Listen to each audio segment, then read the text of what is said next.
Welcome to another edition of Geopolitics and Empire. A quick reminder, support the broadcast, become a paid subscriber on the Geopolitics and Empire Substack, $5 a month, $50 a year or more. We do private weekly chats with the members only. We get old podcast guests to come back on to speak with members only live. And I do a weekly roundup of the news with my commentary. You can also donate by buying me a coffee, sending pesos through Donor Box or Wise. You can purchase a consultation to chat with me about whatever you like, expatriation, geopolitics, or as I like to joke, the meaning of life. And do check out this month's sponsor, the Expat Money Summit. That's Mikkel Thorup's annual offshore event. It's taking place entirely online from October 7th to the 11th. He does a lot of great work. He's been on my TNT radio program. I've been on his Expat Money show. And every year I do watch his online summit. A lot of the folks that will be headline speakers there have been guests on Geopolitics and Empire. Some of the awesome people include Doug Casey, Scott Horton, Mark Faber, Tom Luongo, Dr. Ron Paul, Tom Woods. And at the summit, they'll be talking about internationalization, basically creating your plan B, plan C, plan D, getting multiple passports, diversifying your finances offshore, investing in international bug out locations, real estate, and talking about what's happening on the planet. It's all free. And so you can you have to reserve your free ticket at expatmoneysummit.com. The link is in the description. And there will also be a number of VIP panels. I will be participating in one of them to discuss World War III with some of the guys from Anti-War and Libertarian Institute. Returning to the broadcast, it's been quite a while, is author Terry Wolfe of wolfpox.com and winterchristian.substack.com. Welcome back, Terry. How is life? Thank you very much for having me back. I definitely, we spent so many times talking together on your TNT radio show for years, every week. And it feels good to get back in the saddle and talk about the same things, but with more room now, without the commercial breaks and without that kind of stuff. I love deeper conversations, and we're hitting on what I consider to be probably the number one most interesting, at least. I don't know if you could say it's the most important, but for me, it's the most interesting thing going on right now in the world of conspiracy theory and independent research on global trends, really, is this new age that is infiltrating and taking over the discussion around conspiracy theories. And one of the things I saw, because as people who might know me from TikTok, I had a very popular TikTok account where I got close to 1 billion views with a billion, and I got hundreds of millions of likes and some really viral videos that had over 10 million views just on a single video kind of thing. And that ties in to a TikToker, and you can look this up, explains MasterCard and the UN joining forces for social credit systems. We'll play both these back to back. Oh, don't say you weren't warned. MasterCard and the United Nations are joining forces to monitor the carbon effect of your credit card purchases. And then you'll hit your carbon max, and it'll stop working. Hey, of course, it's voluntary for now. The new credit card is called Dichotomy. And on the back of the card, it's going to say, I am taking responsibility for every transaction I make to help protect the planet. This is a social credit score, and it's a proof of concept. The Dichotomy CO2 credit card website claims it is the largest initiative ever taken by a bank in educating its users on the impact of consumption. They say themselves they want to set a global standard for carbon calculations. That's the key. Once they have their numbers in place, then they can give every single purchase you make a score and punish you directly. This is what China does. And of course, this will only be enforced on you and me and any businesses that don't go along with their scheme. And banks are going to enforce it. That's right. And it's all being announced. During that whole process, I wasn't intending to talk about the New Age very much, but because of the pressure from other people and the readers and the comments I got, sort of bringing up these topics over and over again and showing me that this was a big problem that they were having to deal with, a lot of Christians, I sort of got dragged into the middle of this debate that was going on, and it was really a quick lesson on how immediate and overwhelming it is in the real culture for everyday people. It's not a theoretical thing out there somewhere that's this nebulous concept. It's something that, people's wives and people's mothers and people's a lot of women in a lot of guys' lives are getting into the new age, and the guys don't even know what to do with it. And so I was basically like trying to help people respond to this kind of stuff. So the ability to frame it properly and warn people about it properly is very important to me, just because I saw how much chaos it was creating. And I've actually had a person who was on a church committee reach out and ask if I would be willing to travel there and become a pastor of their church, just because their church was struggling with this so much here in Canada. And they were like, you're really good at this. You can break it apart and show people with scripture how this is a danger for Christians. And unfortunately, it didn't work out, but I would have loved to have done that. But so to me, it's a very real and immediate concern that people have to deal with. Yeah, and just on the TNT note, it was strange. I feel like we're good friends at this point because we spent a year plus every week chatting on TNT, and it's been a few months, and just seeing you is kind of it's funny, and people can let me know in the comments, if they listen to us on TNT, but the format. I kind of do like let me know, listeners, wherever in the comment section you find me on the different platforms, how you like these longer form. I've been tending to get to an hour and a half and 2 hours lately. None of this has been planned. It's just been how the conversation has gone with my guests. And, kind of like you point out, I've been sort of on the sidelines when it comes to this new age Gnostic stuff regarding the podcast, Geopolitics and Empire, but it's gotten so in your face now, that I'm a Christian. You're a Christian. If people don't like it, you can stop listening to the podcast right now. But that's where I'm coming from, and there's plenty of other podcasts that are coming from wherever they're coming from. So you can take it or leave it. And I feel like I have to put my foot down now, and I have to begin disassociating myself from some of this stuff in alternative media. And it's gotten so in your face. And a lot of the people that I used to listen to in alternative media, I didn't realize it at first, but they're even becoming more aggressive in their push with New Age, Theosophy, Gnosticism. And I want to make this clear. I lump all of that into one place because for myself, for yourself, I would assume it's a lot of that stuff is anti-Christian. The Christian worldview and New Age, Gnosticism, Theosophy, all of that stuff, that is anti-Christian, which I think is wrong and I reject. And I'm sure there's going to be people saying this and that, but look, that's my worldview. It's against the Bible. It's against the Christian worldview. And so I've been going to a lot of conferences like Anarchapulco and Greater Reset. And, I'm not attacking any of these people personally. I view a lot of these people, I respect them as people, the stuff that they're doing.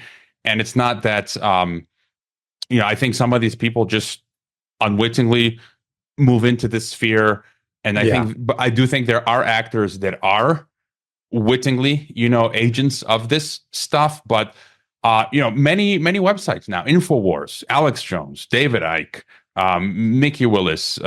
And, like I said, I've listened to a lot of these people and gotten a lot of good stuff from them over the years. But they are now so in your face, shoving down your throat this new age stuff, Christ consciousness, one-ism, frequencies, and it's all anti-Christian stuff. Most of it is not new. It's been around since forever, since the Garden of Eden. And so I think a good starting off point would be the work of this channel called E511 Ministries, as well as Donnie Darkin, Donnie Discern. That's a popular account on Twitter X. He's got 100,000+ followers. He's been on my TNT radio show, and I hope to eventually get him on the podcast when I'm ready. And these are some of the guys that espouse the similar theories. And they're not perfect. E511 isn't perfect, but I'm going to show this 4-minute clip of his that I cut. He's got these documentaries that are hours upon hours long, and it kind of sums up some of what we're talking about. So I'm going to pull up the video file here. It's about 4.5 minutes, and this is from one of his documentaries. People can go on the Rumble or YouTube and find it.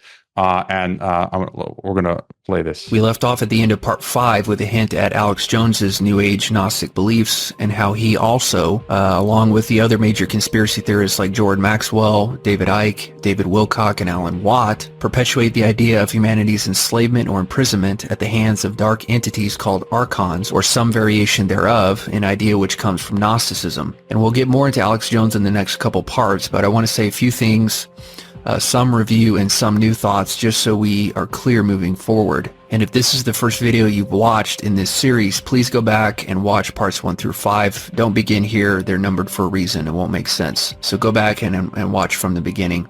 As I've been saying, all conspiracy theory is rooted in Gnosticism, which is why the overwhelming majority, if not all, conspiracy theorists tend toward Gnostic and New Age beliefs. And just to recap, because you have to understand Gnosticism in order to understand what's happening. Gnosticism, like I said, teaches that humanity is enslaved by dark entities called archons, and it teaches that Jehovah, the God of the Bible, is the lead archon. He's the prime oppressor of humanity, the one behind everything. He tried to imprison us in the Garden of Eden and keep us in a mere animal-like, robotic state. And the serpent of Genesis, Satan, is the good guy who tried to help us and awaken us out of our slumber that Jehovah tried to keep us in. It is Satan, as Madame Blavatsky and Aleister Crowley taught, who gave us consciousness, who gave us spiritual freedom. Now, New Age mystery school type beliefs have been around since the beginning, but Gnosticism specifically, remember, like I said in an earlier video, Gnosticism is a flavor of New Age ice cream.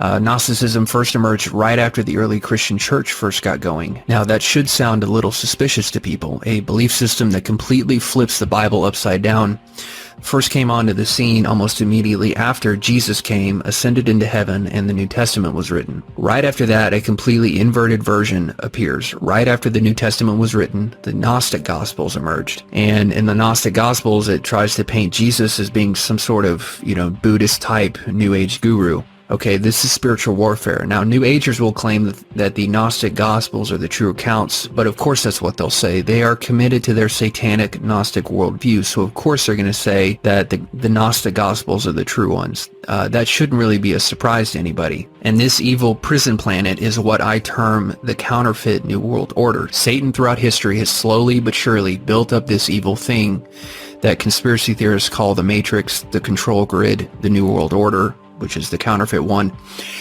He has worked via various secret societies throughout history, the Bloodlines, the Bilderbergs, the Illuminati, and all the rest of them. Satan has built this thing up, this counterfeit New World Order, this scary, evil control matrix. But that is not the end game. And that's where I think Christians who are into studying the New World Order are, I believe, being deceived and misguided. The 1984 style global surveillance, police state, oppressive, tyrannical New World Order is not Satan's end game. If it was, he's really, really bad about it getting out.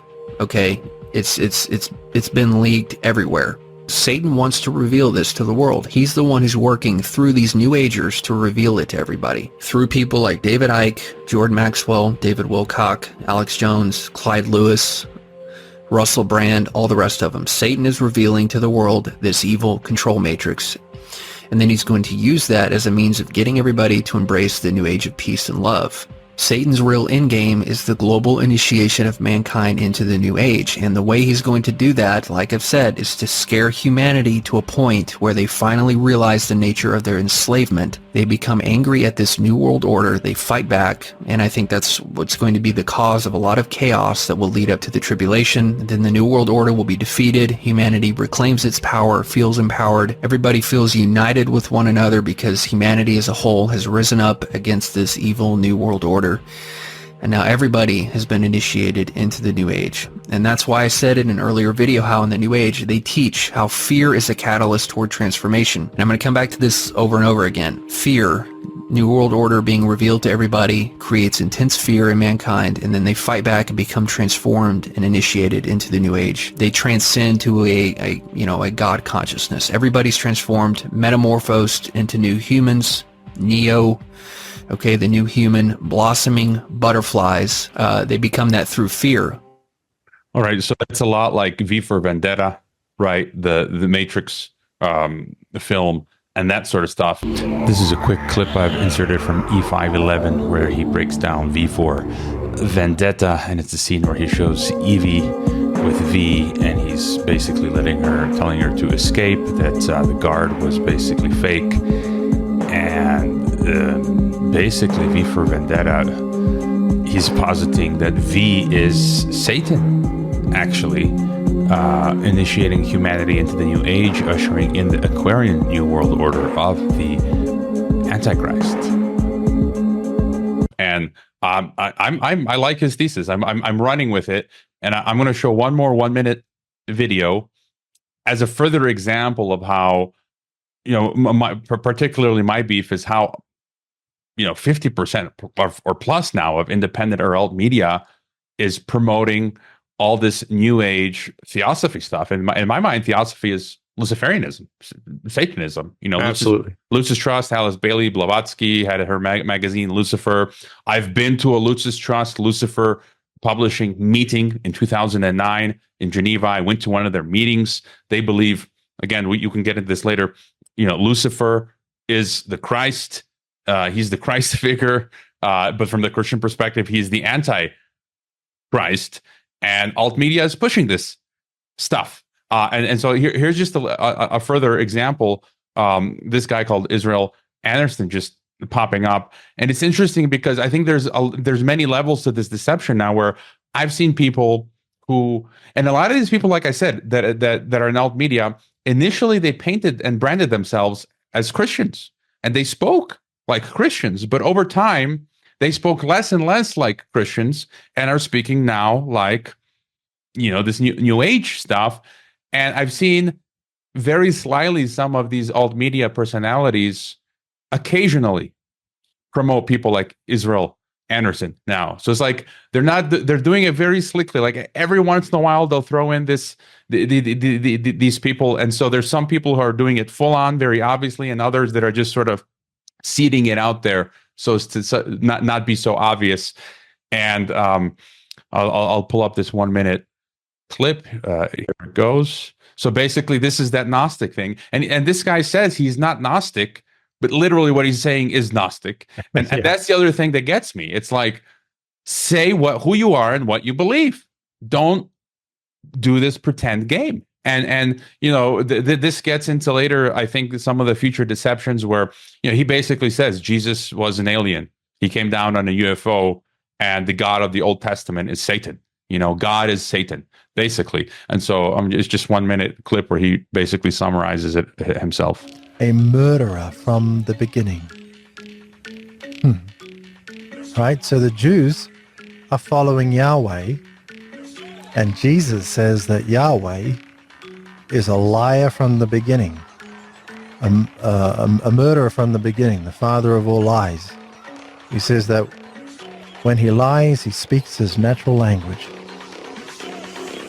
Well, that's interesting. Now, some might say, oh, he's talking about Satan, Israel. You don't know what you're talking about. Jesus is talking about Satan in John 8:44. Yes, he is. Yahweh is Satan. Yahweh became the adversary. Let me explain what happened. Jesus originally came, and this is all in the ancient text, it's not speculation. Jesus came with a party of 50, himself and 49 others in a literal UFO. They landed in the Mesopotamian region and they set up colony. And they did so because of the available petroleum oil that was there. And he built a lot of the structures on this planet, including the pyramids and multiple fantastic structures that we find all around the world.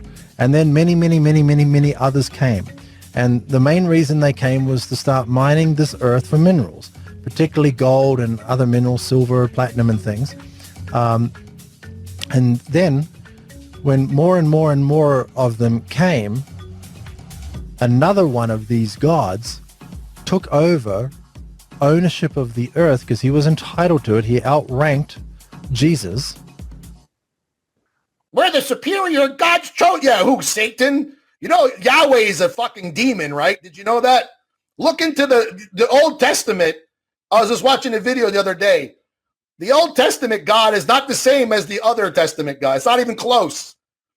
So the Jew worships Satan, literally this devil, literally satanic. They are literally demon worshipers.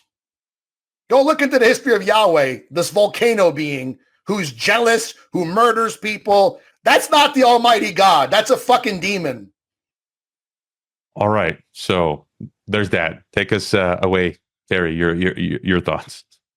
Well, I have to say, the first time we ever had a conversation, I was on your Dissident Thinker show, and the argument, we had a very nice discussion, and right at the end, you were asking about what I thought was going to happen in the future and where this is all going. And I remember saying that I thought that the prison planet, control grid, surveillance state, high-tech version of the control grid might be a scare tactic to wake people up, to have the Great Awakening take place, to create so much fear and tension in society that there is a populist counter-reaction, and that populism needs to be co-opted and controlled.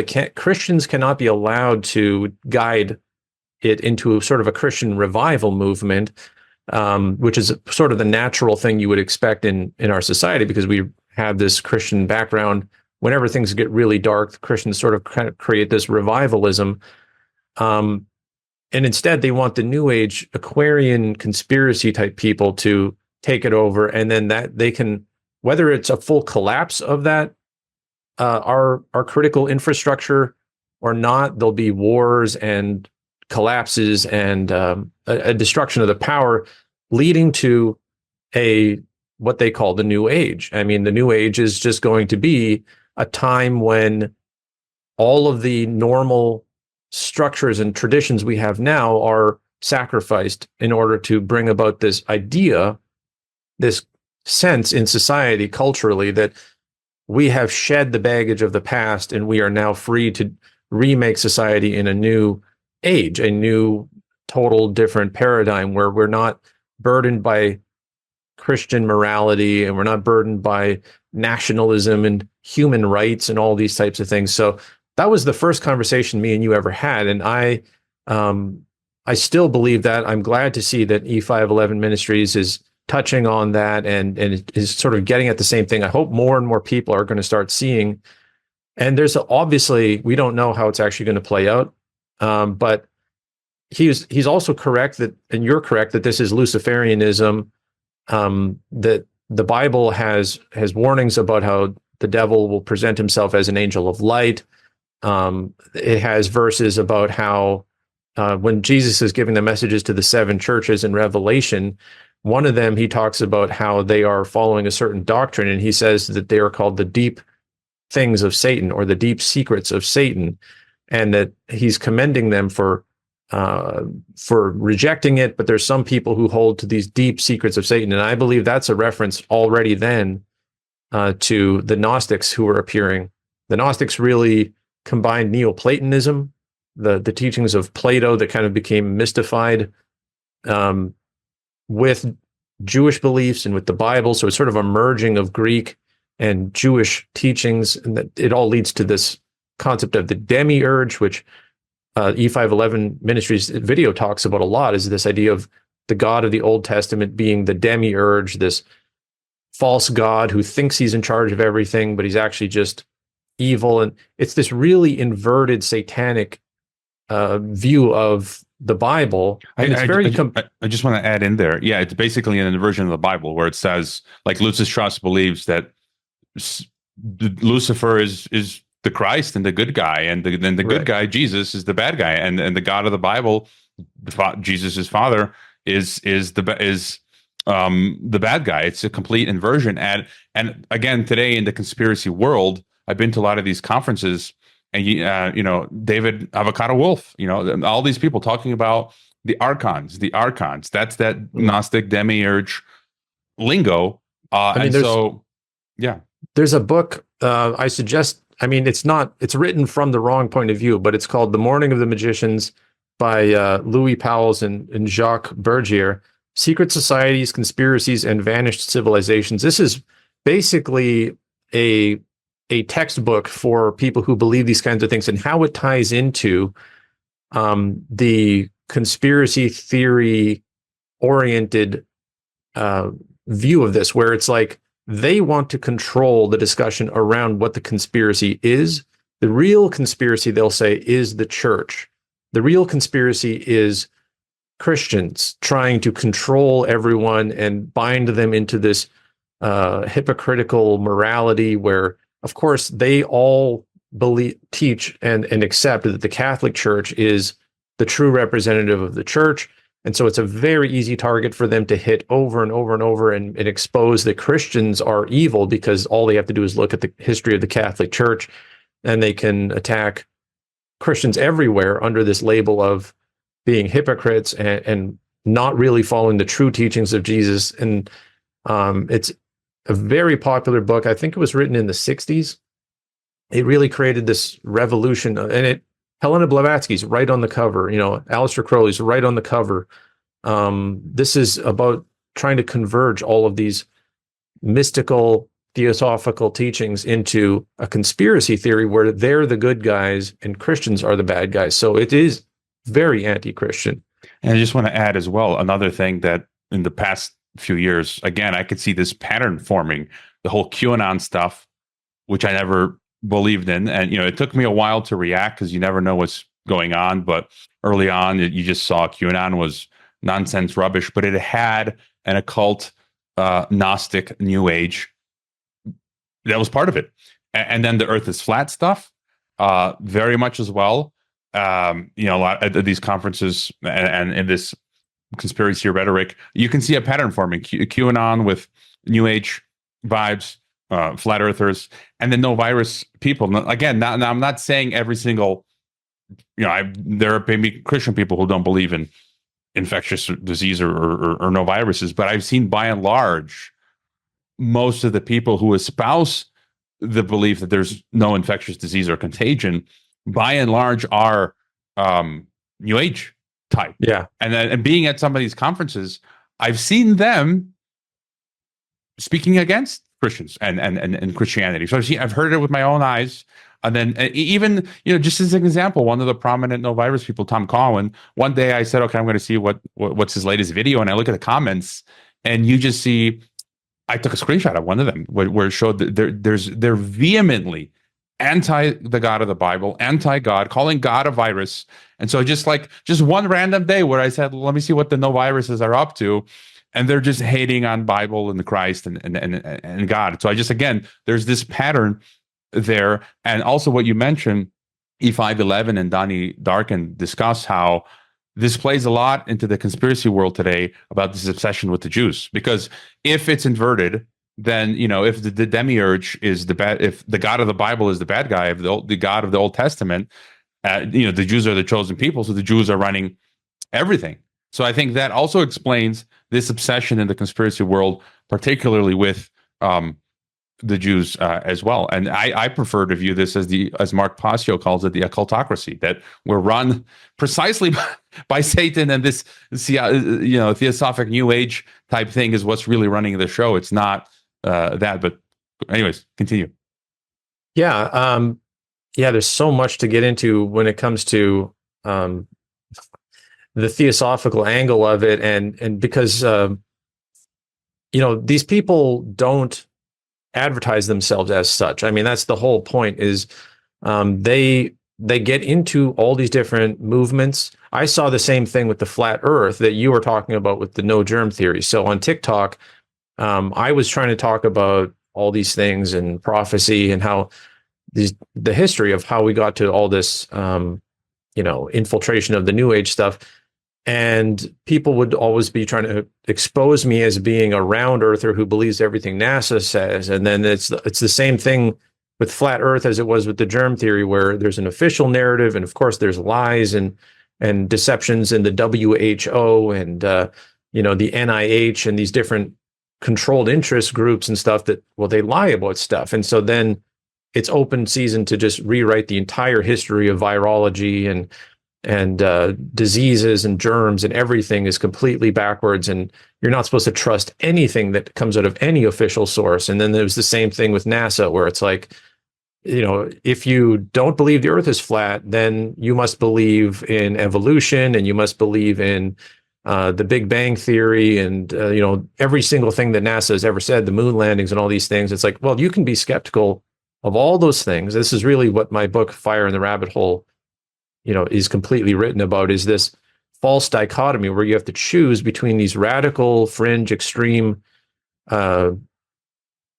basically post-truth, post-modern views of everything, where you just throw all evidence and logic and objectivity out the window, or you're forced to choose the other side, which is just strict obedience, conformity to whatever the mainstream is. And that's a false dichotomy. It's designed to trap open-minded people into one of these camps. And the truth is obviously that those people themselves, the ones who are trying to create this awakening, they're trying to create a false awakening. They're trying to lure people into discrediting themselves, being divorced from all normal conversations you could have with anybody about the evidence, the history, the science, all these types of things. They're anti-science. And then they want you to jump into that. And then, of course, you can see how that's a small step from mysticism and occultism as well, because mysticism and occultism is all about secret truths and the spiritualized science, where you can't understand the material world through material empirical experiments. You have to open your third eye. You have to meditate. You have to have these things revealed to you spiritually. And so there's actually a very close connection between those people who completely dismiss science and those people who want you to join in with the mystical. And so, almost anywhere you look, you mentioned Jesus. This guy mentioned Jesus coming down as UFOs and settling ancient civilizations and stuff. A lot of Egyptology. You'll hear Joe Rogan obsessively talk about ancient Egypt. You ever read, you ever heard of Zecharia Sitchin? Zecharia Sitchin was a biblical scholar who he deciphered the Sumerian texts, and he was like an expert in language. And when he deciphered, he might not have been a biblical scholar, might have just been a language expert. But either way, he deciphered these texts and wrote these books about the real meaning behind everything they were saying. And he said that the reason why we are so fascinated with gold is that the Anunnaki literally would have us mine gold for them because they needed it to protect their atmosphere. So what they would do is take gold, which is a very rare in what it does. What gold can do is you can take a little piece of gold like this big and coat this entire table. It's real weird. Right. So you could turn into a fine dust, and they suspended this fine dust in their atmosphere to protect them from a degrading atmosphere because they were getting global warming or whatever. Graham Hancock, the Gaia network, billions of dollars going through the Gaia network and all of their associates and books they sell and documentaries and stuff like that. Massive, massive industry. Cannot underestimate these people's reach and influence. But it's just sort of not talked about. You don't hear Alex Jones talk about these people. He'll have half the people from the Gaia Network on his shows and promote Stephen Greer. I have, at the end of my book, Fire in the Rabbit Hole, I have a whole section where I analyze the discussion between Stephen Greer and Alex Jones about alien consciousness and dreams and how Alex Jones is tearing up and crying and talking about these powerful dreams where you get messages from these beings from another dimension and how they're trying to communicate through dreams to you and all this stuff. It's extremely occult, mystical stuff. And it's just sort of there in the middle of this discussion where we're supposed to be able to use objective evidence and reasoning and sources and prime sources and look at where this stuff came from. It's just getting slipped in. And so I would say one of the things we can really do to fight back against this is to look at really good researchers who have been around for quite a while and have been tracking this stuff from a Christian point of view, using the Bible obviously as a very easy and available defense to expose this stuff. One of probably the best researcher in the world that I can think of on this is Carl Teichrieb, who was an editor on a lot of books. I don't know if he always gets credit for it, but I've met him and talked to him personally. I went to his house and we had a good conversation. He lives not that far from me, thankfully. Crazy that that's the case. I mean, I don't do a lot of traveling, but I managed to actually meet him and have a good conversation with him.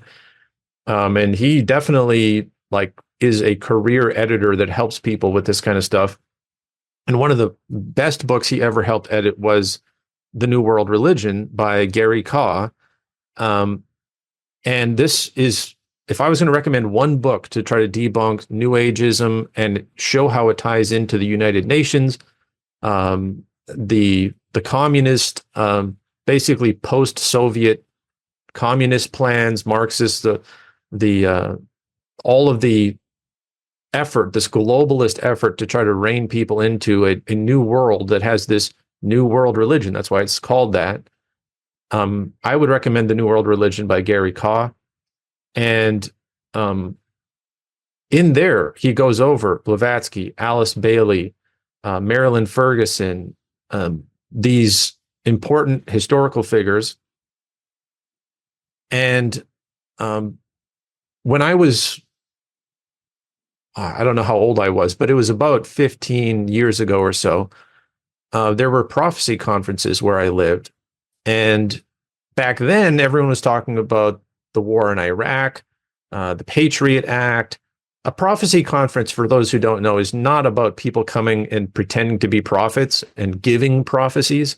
It should really be called a prophetic interpretation conference, where people get together and discuss the interpretation of prophecy and whether it's playing out in our current day and stuff. So this is a conference where people would get together and talk about prophecy. And back then, everyone was obsessed with the Middle East because it was the post 9/11 war in Iraq, that kind of stuff. But in the middle of all of that, I saw some people talking about the New Age, and it was very strange to me. I've never heard anyone warn about it before, certainly not in a way that was like a serious threat to anything. It just sort of was a goofy hippies trying to do drugs and have sex and just, explore their inner consciousness. It seemed very harmless. But I think if you look back, a lot of the things that people were obsessed with back then were actually sort of red herrings. And I mean, the Patriot Act, all these things were very important. Obviously, it really did do a lot of damage. But if you look at where we are now, the New Age has really exploded and multiplied since then. And I should have listened to those people more. But one of the best presenters back then, I believe I bought this book at that conference, is called it's called The Time of Departing by Ray Youngin. He's a Christian author. And I'll just briefly mention some things in here, because this was written in 2002 and there was a new version in 2006. Just to help people understand that this is not a new topic. It's just new to us. Like I said, I got dragged into it through the TikTok conversation that people were having. It's sort of now very in your face. Like you said, they're just openly attacking Christians. They were creeping and tiptoeing up to this point this whole time for 50 years at least. If just before we move on, I want to interject, and before you mentioned Ray, just a few things where we're talking about what you were saying earlier, that now they're saying, I think what they want, the trend again with the QAnon, with the flat Earth, with they say space is fake and gay now, right? With the no virus, it's like they want you to throw the baby out with the bathwater. Because then the trend is the Bible is false. It was written by Egyptian priests and the Jews run everything. And so they want you to complete this orientation. It's like everything is fake. And here's the real truth, right? Which is that here's the secret knowledge. And also the manner with how a lot of truthers behave. Like they've got the gnosis, the secret knowledge, right? Exactly. When the truth, it's simple. Jesus is the truth, the way, and the life. And the danger here, I think, for me, is this is spreading like wildfire, right? With so many content creators, podcasters, consumers of this content. I want people to believe in Jesus, the God of the Old New Testament. I call myself a Christian fundamentalist, but I'm not like, like, what do you call them? The Westboroughs type Right. People, I'm happy to sit down, hang out with everyone. I love everyone. There's no one I don't hate anyone, that sort of stuff. But my point is that the danger is this is leading so many people astray, because the belief now, more and more, the consequence of going down the rabbit hole now of the alt media and independent media is that you're moving. They don't want you to believe in the Bible and Jesus, and they're promoting Christ consciousness, one-ism, that you are God, basically. That's what David Icke teaches and many others, that you are God. They say, remember who you are. You are God, right? And so that's what the devil said in the Garden of Eden. So like, this is nothing really new. And the crazy thing is just, it's so repackaged so well that it seems like it's something new. It's the very first lie from the beginning. So they're saying, you can do your shadow work to deal with your trauma, which is like a synonym for sin. But the Bible says, like, you can't do anything about it. It's like you've committed a crime, and you have to go to jail. The Bible teaches that the only person that can save you to get out, someone has to pay your fine for you to get out of jail. Justice must be served, right? And Jesus is the guy who comes along like, hey, I'll pay your fine, and I'll go to jail for you. Do you accept? There's nothing you can do. You killed the person. You committed a crime. You committed sin. So you can't be saved by any good work, right? You have to be saved by faith and grace in Christ. And so they say, no, you can heal your own trauma. Just do your shadow work, whatever that is. Meditate. Go to the astral plane. Do ayahuasca. All this bufo, all this sort of stuff. And you are Christ. That your inner Christ consciousness. And I'm sure I'm getting some of this stuff wrong, but I think that's the danger now. So this stuff is leading people towards this new age Luciferian religion. It's interesting to see. You mentioned the UN and these conferences. Some of the people in alt media, they do write-ups. They speak out against these UN conferences. There's a big one coming up in a few months, and but then they themselves espouse these new age theosophic beliefs, which is kind of like, for me, it's like a disconnect. It's like, wait, the globalists, they believe this theosophy new age stuff, and you're anti-globalist, so you should be opposed to the Luciferian stuff. But from now the bottom up revolution, they're espousing the same belief. So it kind of like, it doesn't make sense. Yeah, it's a pincer attack where they get you from above and below. They discredit the church. That I believe the Vatican is actually, at this point, we have a Jesuit Pope Francis in charge there. I fully believe he part of his effort is to discredit the church. There is a setup collapse coming where it's a collapse that is also a convergence. It is the destruction of old things, an implosion on purpose. Think of it as like a 9/11 on a global cultural scale, where it's an inside job. It is designed to fail. It is designed to make it so that the next generation will have no trust in anything old. Like, we are old enough to remember a time before the internet and a time when there was a lot of credibility in society. And of course, there were giant conspiracies, the Federal Reserve, all the corruption and stuff that had been going on. But the average, doctors and whatever, like, there's nothing. We could never have conceived of a COVID-like situation back then. The generation who grows up having worn a mask, when they were going to school and doing gym class and hearing lies and seeing Joe Biden being the president and not even being able to say a sentence, their impression of the world is going to be so completely warped. And they're going to believe that every traditional institution is beyond hope and beyond salvation and could never possibly be fixed. And they're going to celebrate a collapse of everything. The Constitution, just get rid of it. The any sort of safeguards and checks and balances of traditional government, it's beyond reform. And same thing with the Catholic Church and all these things, to discredit it to the point where it can be replaced. And I hope that we can get in this conversation all the way from, like you've pointed that example out of this guy saying that the God of the Old Testament is Satan, and sort of these, what sounds like, I'm guessing a lot of people who hear that will just laugh at that and think it's wacky and that's one crazy guy saying something. And it's just one example of, somebody being crazy. But I'm hoping we can actually get to the point where we show that this is a sort of a systematic, very thorough and prepared effort, a conspiracy in the true sense of the word, to rewrite culture to the point where more and more people are going to buy into that. And these are just the guys who are sort of standing up now and saying it.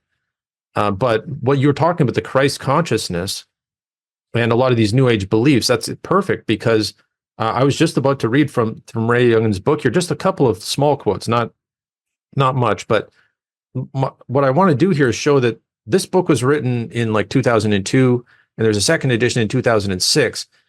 And look at some of the things he was saying here, and you can see that this is not something we're talking about out of left field, like this just sprung up overnight and now we're creating a new theory. This has been around.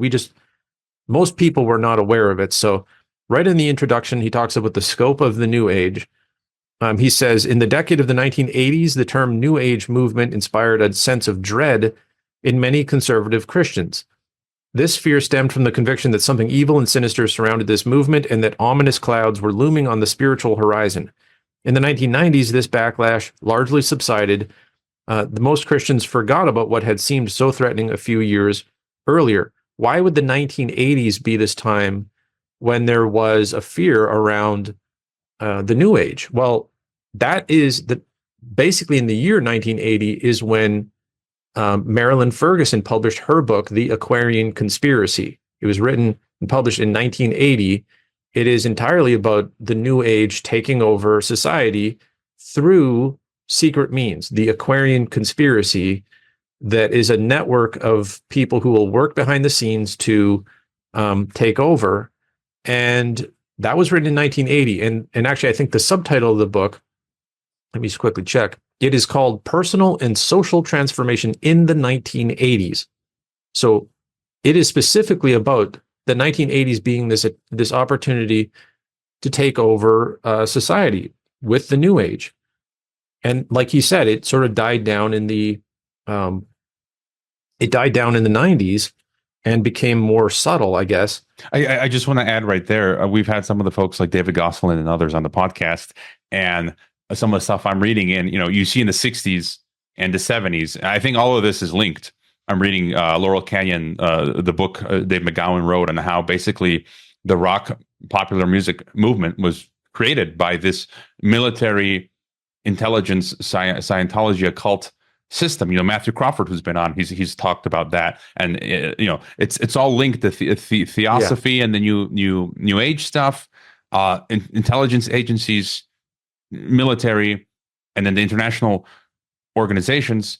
And just as an example that I've mentioned previously, Jans Coleman of Killing Joke, he actually mentioned that he was linked somehow to Tavistock in 1980, where they started the band. It was the building where Tavistock engineers lived, and he's a occultist. He's a New Age, hardcore theosophic occultist, and he admitted in one of his newsletters, I want to see if I can pull it up later, that he basically said, "Yeah, our goal is to eradicate Christianity." So he confesses. So you have someone who's from that industry testifying to this thesis that we're reading elsewhere, like in these books. Their goal is to destroy Christianity, just like as we've been giving examples now. This guy throwing out half of the Bible, saying Jesus is an alien, which that also stages.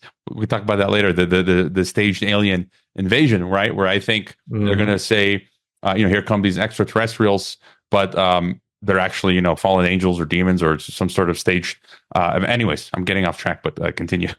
Yeah, I mean, this is what I love about these conversations, is that there's so many connections between these things. You can almost start anywhere and get to something very explosive. I just want to say, I think anyone who's listening to this, if you're a researcher and you're interested in this kind of stuff, you can almost dive in anywhere. We need so many more people talking about this. Stop talking about the Federal Reserve and, these things. We know that that's corrupt and evil, and we're not going to get, as much as I love Ron Paul, we're not going to get a libertarian revolution that just sort of fixes these problems. We know that we're beyond that point. I love the researchers who did all that work, but the New Age stuff, you talked about, I love that conversation with Matthew Crawford. Rounding the Earth is such a great blog. And he talks about the naval intelligence. I've been talking about the Army and Task Force Delta and Jim Channon and Steve Pachinik and these other guys who are on the Army side of things. He's talking about the naval side of things.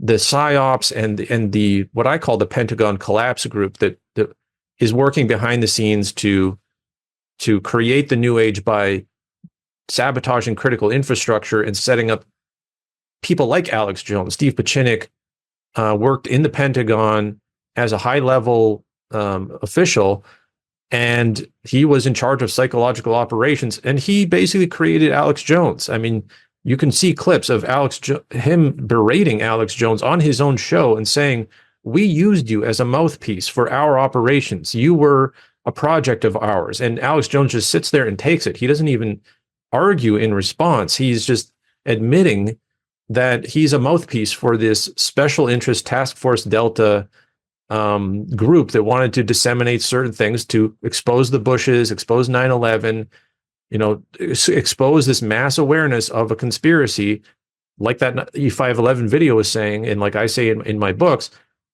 to expose it so that they can replace it with something even worse and more sinister, this new world order with the New Age religion. I appreciate what you did, Alex. But for the first time, you're beginning to understand you were the vehicle through which I could implement, or the system could implement, what they needed to do. It was not through YouTube. It was not through email. You were being used for 20 years as the major way of communicating to the military and the intelligence. What you forgot, Alex, was the first time I ever came on, you said there were thousands and thousands of operatives listening to us on 9/11. And when we came on 9/11, less than 2 people in this whole world believed that I was correct about 9/11. 5 years later, thanks to your show and our ability to discuss and have our differences, 70% of America understood that Bush Jr., Cheney, Condoleezza Rice, Colin Powell, all cowards, all corrupt. Well, that's why I have you on. You had the courage to expose 9/11 as an inside job and give out key intel and leave the Council on Foreign Relations. So I know that was a bold thing you did.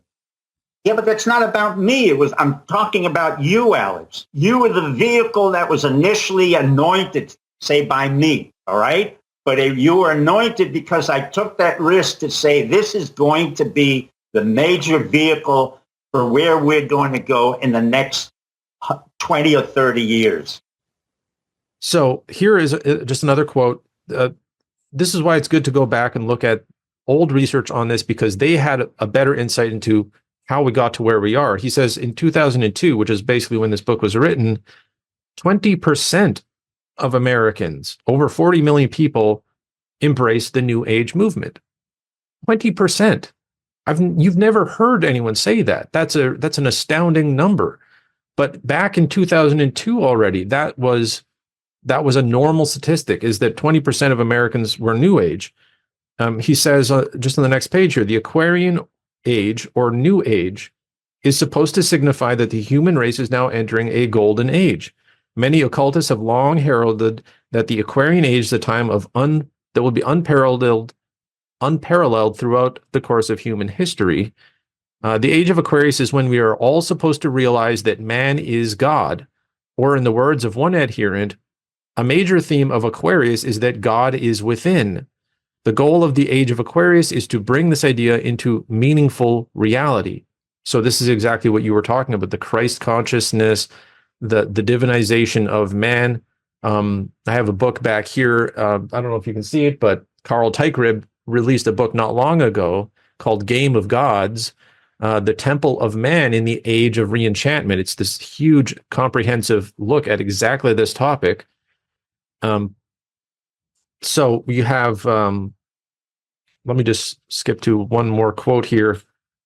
He's talking about Christian pastors and sort of these mega preachers and stuff who slip in a bunch of the New Age stuff into churches. And most of this book is about churches being corrupted by New Ageism.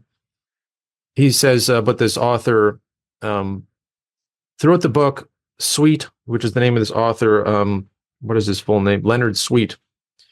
Leonard Sweet favorably uses terms like Christ consciousness and higher self in no uncertain terms, promotes New Age ideology. And then the quote from the book he's saying is quantum spirituality. There's the word quantum. I actually it's very important to think quantum physics is something we think is only in the last 6-7 years, that suddenly quantum computing is a thing that we need to be talking about. Obviously, quantum theory goes back much earlier to the time of Einstein, but quantum theory has been getting a lot of publication in the recent years.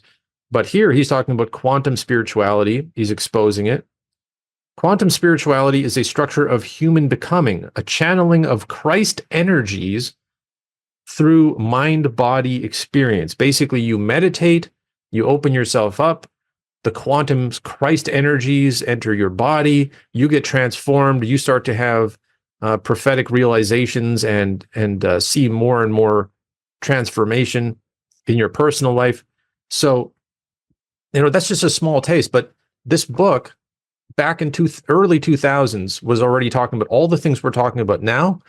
And so we really need to get up to speed on how much this has transformed in the 20 years since then, because it has exploded.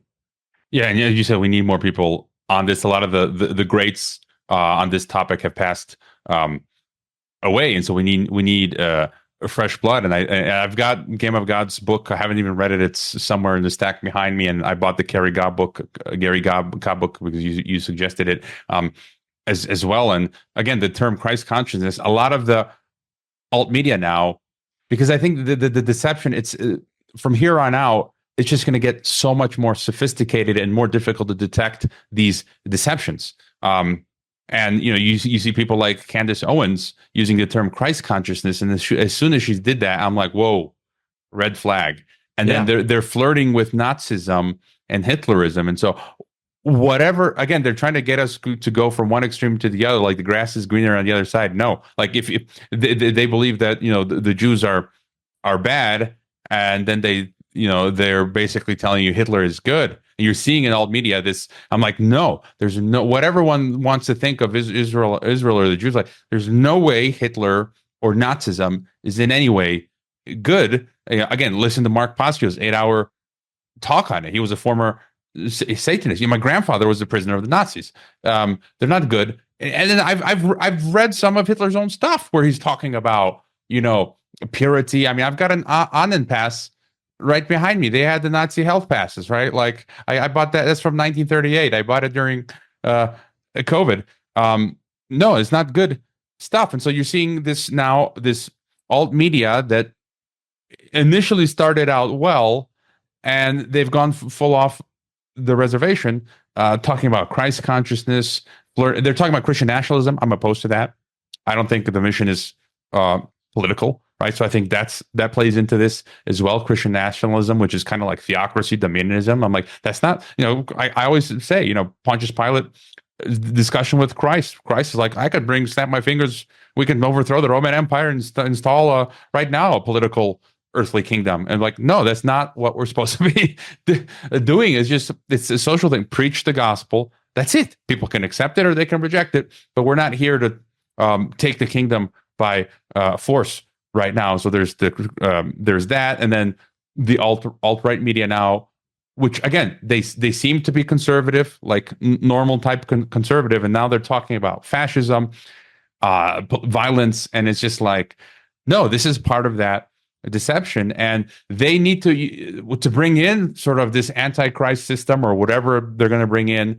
It's like it can't come the devil with two horns. They're not going to be like, okay, here comes Nicolas Maduro or Putin or someone to bring us to save the world. It's got to be someone where everyone's going to be like, this guy's awesome. Like it's Elon Musk, right? Or I'm not saying these people are the Antichrist. Who knows? Maybe some of them will be, but it's got to be where virtually most people on planet Earth will think that this is a savior, but it's actually the wolf in sheep's clothing. And that's why this stuff is getting so deceptive and difficult for even Christians or even the most astute conspiracy researcher to detect. But anyways, I would say, in my observation, and I was on, like I said, I was getting thousands of comments and direct messages and stuff every week on TikTok when I was at my busiest there. I think most people would be horrified at the idea, who are involved in New Age stuff, at ever being associated with Nazism and Hitler and stuff. They completely reject anything about Hitler and Nazism and stuff. But what is fascinating is that under everything, there are connections that they don't realize. And so it should be a wake-up call to realize that the Thule Society and all this hollow earth, Vril stuff, and the Freemasons having the secrets, the Rosicrucians having secrets, and that these secrets were passed on through these occult societies, and that Hitler was really just researching these occult things. And he was wrong, but his material he was looking into was valid. So we just have to basically uncover this Rosicrucian treasure trove of secret knowledge and stuff, and then we can do it better than him. We'll do a better version of it or whatever. Like, I think a lot of this is working on several levels, where those who are sick of the pedophile elite, global conspiracy thing, they're angry. They want political action. They want military action. They want tribunals. In my book, Fire in the Rabbit Hole, I talk about the QAnon and a lot of the proponents of that calling openly for a genocide, for military tribunals, for martial law, and just the cracking down, the storm, as they call it. They call it the QAnon and the storm. So they definitely, you have that very masculine, aggressive, hostile angle. And on the other side, you have the extremely soft, loving, feminine angle of just having unity. And New Agers are very aware of the male-female dichotomy. And they love to have separate messages for the separate demographics. They'll tailor their message to anyone. That's what they're the best at, is to camouflage their real agenda with something that appeals to you. And so actually in the Aquarian Conspiracy by Marilyn Ferguson, she talks about the Aquarian Conspiracy. Let me see if I can actually. And while you're looking, I just add, I'll defer to Mark Passio again. And he, the Nazis and Hitler were through and through Theosophy, occult again. So there's nothing redeeming. At the highest level, yeah, the inner circle was very fascinated by these ideas. It ties into the Aryans and Tibet and all these research that they were doing into that stuff. So there is a lot of material there, but there's no point in even dignifying that they had some sort of secret knowledge that's going to help us. Again, this is why the Bible and basic Christianity is so powerful, and why it's literally why they want to destroy it and replace it, is because it's so accessible to everyone. It is not secret. Everyone can read the Bible. It is not a secret mystic text where there's all this secret layers of hidden information. It's not a coded book. And they hate that is freely accessible to everyone. They want you to get down a rabbit hole. That's why I called my book Fire in the Rabbit Hole, is that once they get you down a rabbit hole where you don't know what's going on, there's a very good reason they call it, it's a reference to Alice in Wonderland, is because once you're in the Wonderland, nothing makes sense anymore, and you can be turned upside down and backwards, and you don't even realize what's going on. Christianity is completely above board. There is nothing hidden. And Jesus himself said, I taught you everything openly, and I said nothing in secret. Jesus himself said that, and yet all of these guys will try to tell you he was an Egyptian mystic, secret master, he was tied in and initiated by this brotherhood and all. So they have to lie in order to get you to go down the rabbit hole, and then there they can play around with you. On page 18 of the Aquarian Conspiracy, I suggest people go to archive.org and just download a copy of this for yourself, and you don't have to read the whole thing, but you can see on page 18, she says, in January of 1976, I published an editorial called The Movement That Has No Name. So she says that the movement she's in, this New Age conspiracy, is the movement that has no name. And she goes on to say that they have infiltrated medicine, politics, all these different areas of business and all these things, technology development.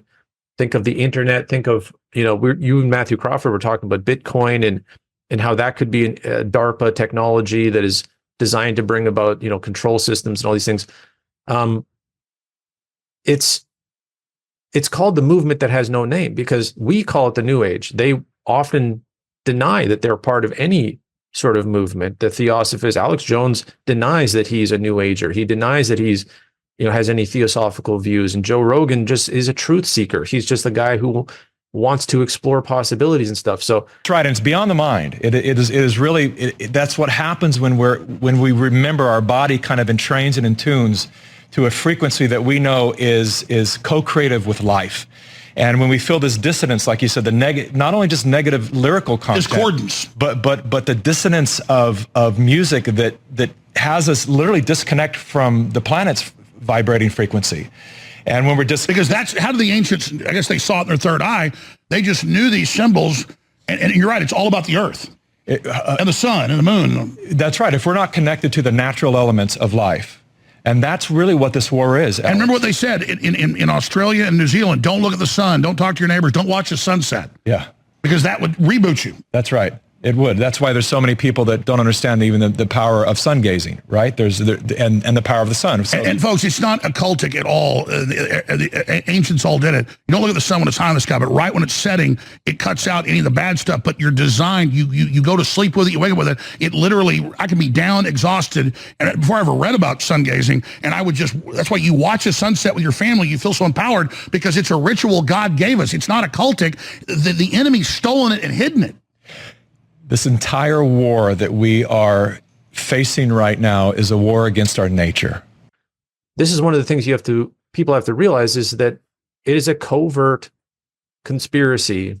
The reason, now let me talk a little bit about why it's even called the Aquarian Conspiracy, because obviously the Aquarian age, and obviously it's a conspiracy, but Marilyn Ferguson is basically the third leader of this theosophical movement. You have Helena Blavatsky being pre-World War I, theosophical, sort of establishing these things. I love Matthew Crawford's theory that that was tied in with naval intelligence through Olcott, and that this was actually part of a bigger operation. She was just basically the mascot for this thing.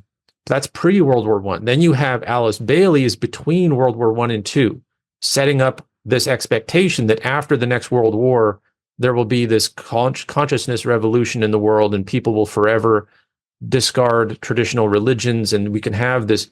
The next World War will be this opportunity to reset mankind. It's a great reset they were going for then. Nobody really talks about Marilyn Ferguson after World War II. It's basically the Cold War, post-World War II, 1960s. Like you can see here, she wrote articles in 1970s. Aquarian Conspiracy is published in the 1980s.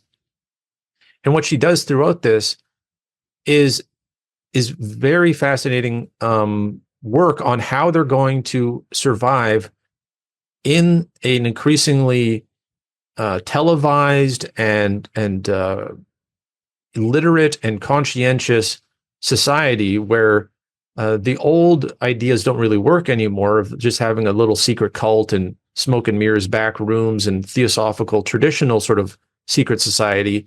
They need to spread out and plant their seeds everywhere and be much more like what H.G. Wells was wanting. He wrote a book called The Open Conspiracy. And the idea of the open conspiracy is that these leaders across the world, think of the WEF, they go and they do congregate sometimes, they correspond with each other, but really they go back and they set up their own influence networks at home, and they all work towards the same ends, but they do it in this very diverse way. They can adapt to whatever the local customs are and stuff and try to tailor it for you.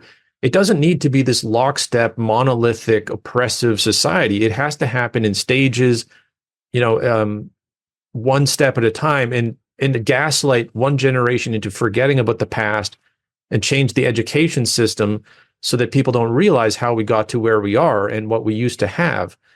So Marilyn Ferguson is a huge fan of H.G. Wells. You can see it throughout the Aquarian Conspiracy. There's like 40 references to H.G. Wells in her book. She's definitely a student of the H.G. Wells style of thinking. And so the Aquarian Conspiracy is the open conspiracy with this new age spiritual twist. And that's a very simple way of thinking about it. On page 19. I would just add before you continue, I mean, you see it, Alice Bailey, externalization of the hierarchy. And I read their newsletters. They include always quotes of hers. And she's said the Lucis Trust said not long ago that these cycle of conferences, the World Economic Forum conferences, all of the United Nations system conferences, that these are all preparations for the coming of this teacher or antichrist. And then you see these threads everywhere. You at the UNESCO level in education, they're infusing these things. What do you call it? Mindfulness. Dr. Mercola's just gone full on. He's following some guru who's channeling the god Balon or something, and he's fired a whole bunch of his staff. Again, this is just it's exploding now. And just another example, the United Nations Sustainable Development Goals. Now there's something called the Inner Development Goals. And so slowly, as you say, it's coming in through phases. It's being seeded in alternative media, at the United Nations, at your local public school, at your local municipality, at your local government. They're pushing a lot of these programs that have taken these things that are, there somewhere in the background. The green religion, which you'll talk about. And so it's all sort of coming together. And at some point, they have to externalize the hierarchy. They can't keep it secret forever. And so they have to get people to buy in. Yeah. I have some quotes from the externalization of the hierarchy right here that I wanted to get into as well. Marilyn Ferguson in the Aquarian Conspiracy has a quote here on page 49, if people want to look it up, where she says, in The Open Conspiracy, Blueprints for a World Revolution, which was written in 1928. So that's how far back H.G. Wells' vision of this goes.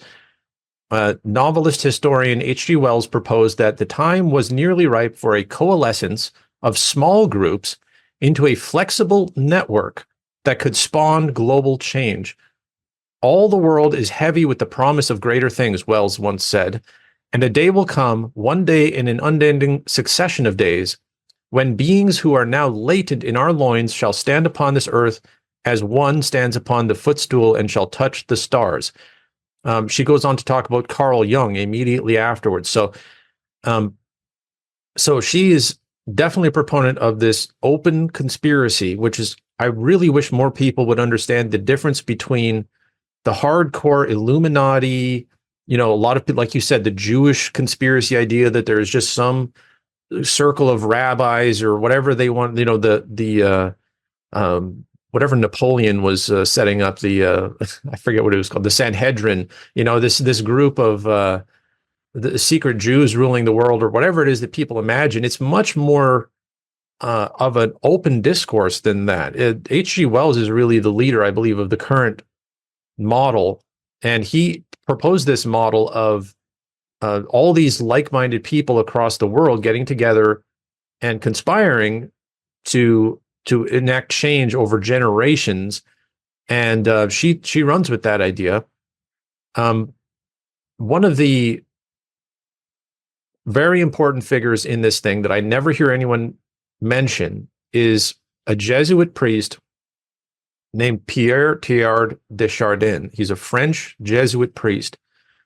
People think he probably, if you've listened to all sorts of alt media stuff, you've never heard of this guy. He's actually one of the most influential figures in the New Age movement. It's basically Christian mysticism. He was around in the early 1900s. Here's a quote from the Aquarian Conspiracy. She says, after a visit to the United States in 1931, Pierre Teilhard de Chardin sailed back to China from the San Francisco Bay.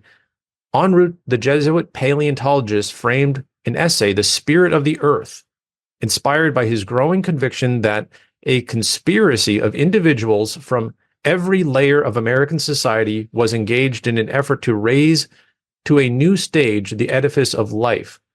And she goes on to talk about how this new awareness is an evolutionary process through which mankind will reach what he calls the omega point.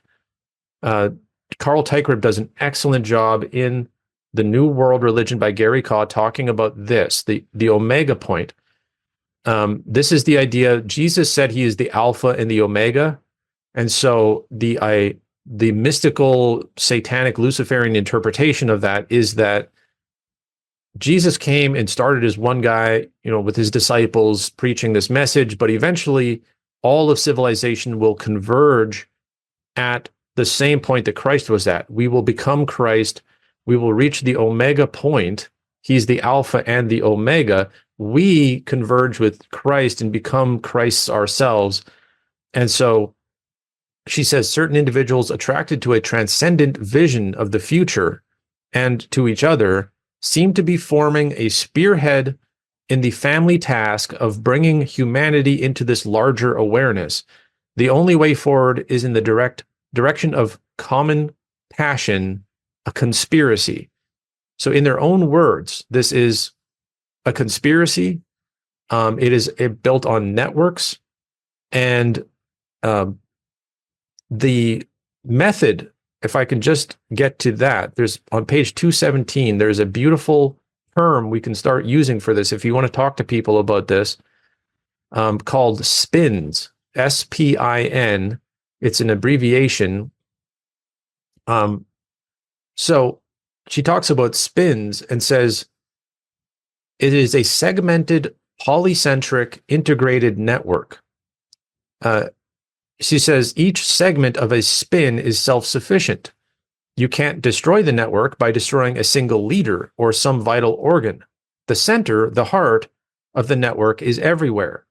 A bureaucracy is as weak as its weakest link. In a network, many persons can take over the function of others.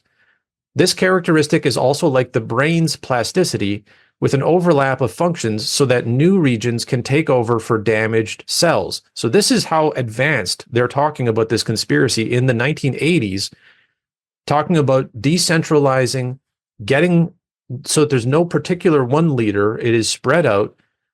And she says on the next page, the Aquarian Conspiracy is in effect a spin of spins, basically a network of networks. A network of many networks aimed at social transformation. You're seeing that today when you look at all these alt media people talking about the same things from their own points of view. Cat Williams goes on Joe Rogan or on the other podcast and is talking about the Emerald Tablets, is talking about Pymander and Thoth. And these very Rosicrucian teachings. He's coming from the Black community as a comedian, and suddenly he's talking about ancient Rosicrucian theosophical teachings like it's just a normal thing that people should be aware of. Alex Jones talks about sun gazing and looking at the sun to cleanse your soul of demons, and how that's really the same thing Jesus was talking about. It's all kind of the same thing in the end.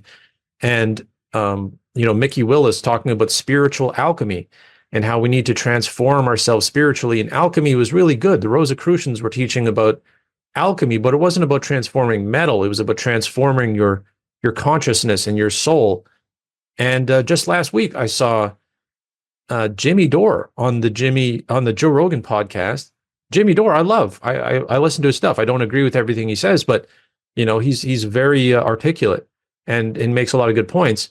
He just suddenly starts rambling about C.J. Young, Carl Jung, and spiritual alchemy on the Joe Rogan podcast, and how really, we are just part of this collective unconscious, and we can transform ourselves with this higher power. It's not Jesus, it's not the God of the Bible, it's this, inner divinity connection we have to the divine and the mysterious and the collective unconscious, and he starts talking about it. So anyway, I started to get into this, and so he figured out that we have a collective unconscious because he would see these symbols in his dreams, and he knew that they were like meaningful, but he didn't know what they meant. And then he started to study alchemy, which alchemy isn't what you think it is. Alchemy was about turning a psychological lead into psychological gold, and they were onto a lot of shit, and they had to keep it secret because of the church, I guess, and so they had to speak in code, kind of. And so he started to read alchemy, and he started to see these symbols that were in his dreams that they had written about, and they had already figured out what it meant. And he was like, well, how the fuck could I have a dream about something I didn't know I never read this book before. I don't know and that's how he started to figure that out. And so that shit has happened to me. I'll see symbols in my dreams. This happened. So I was, this is going to sound crazy.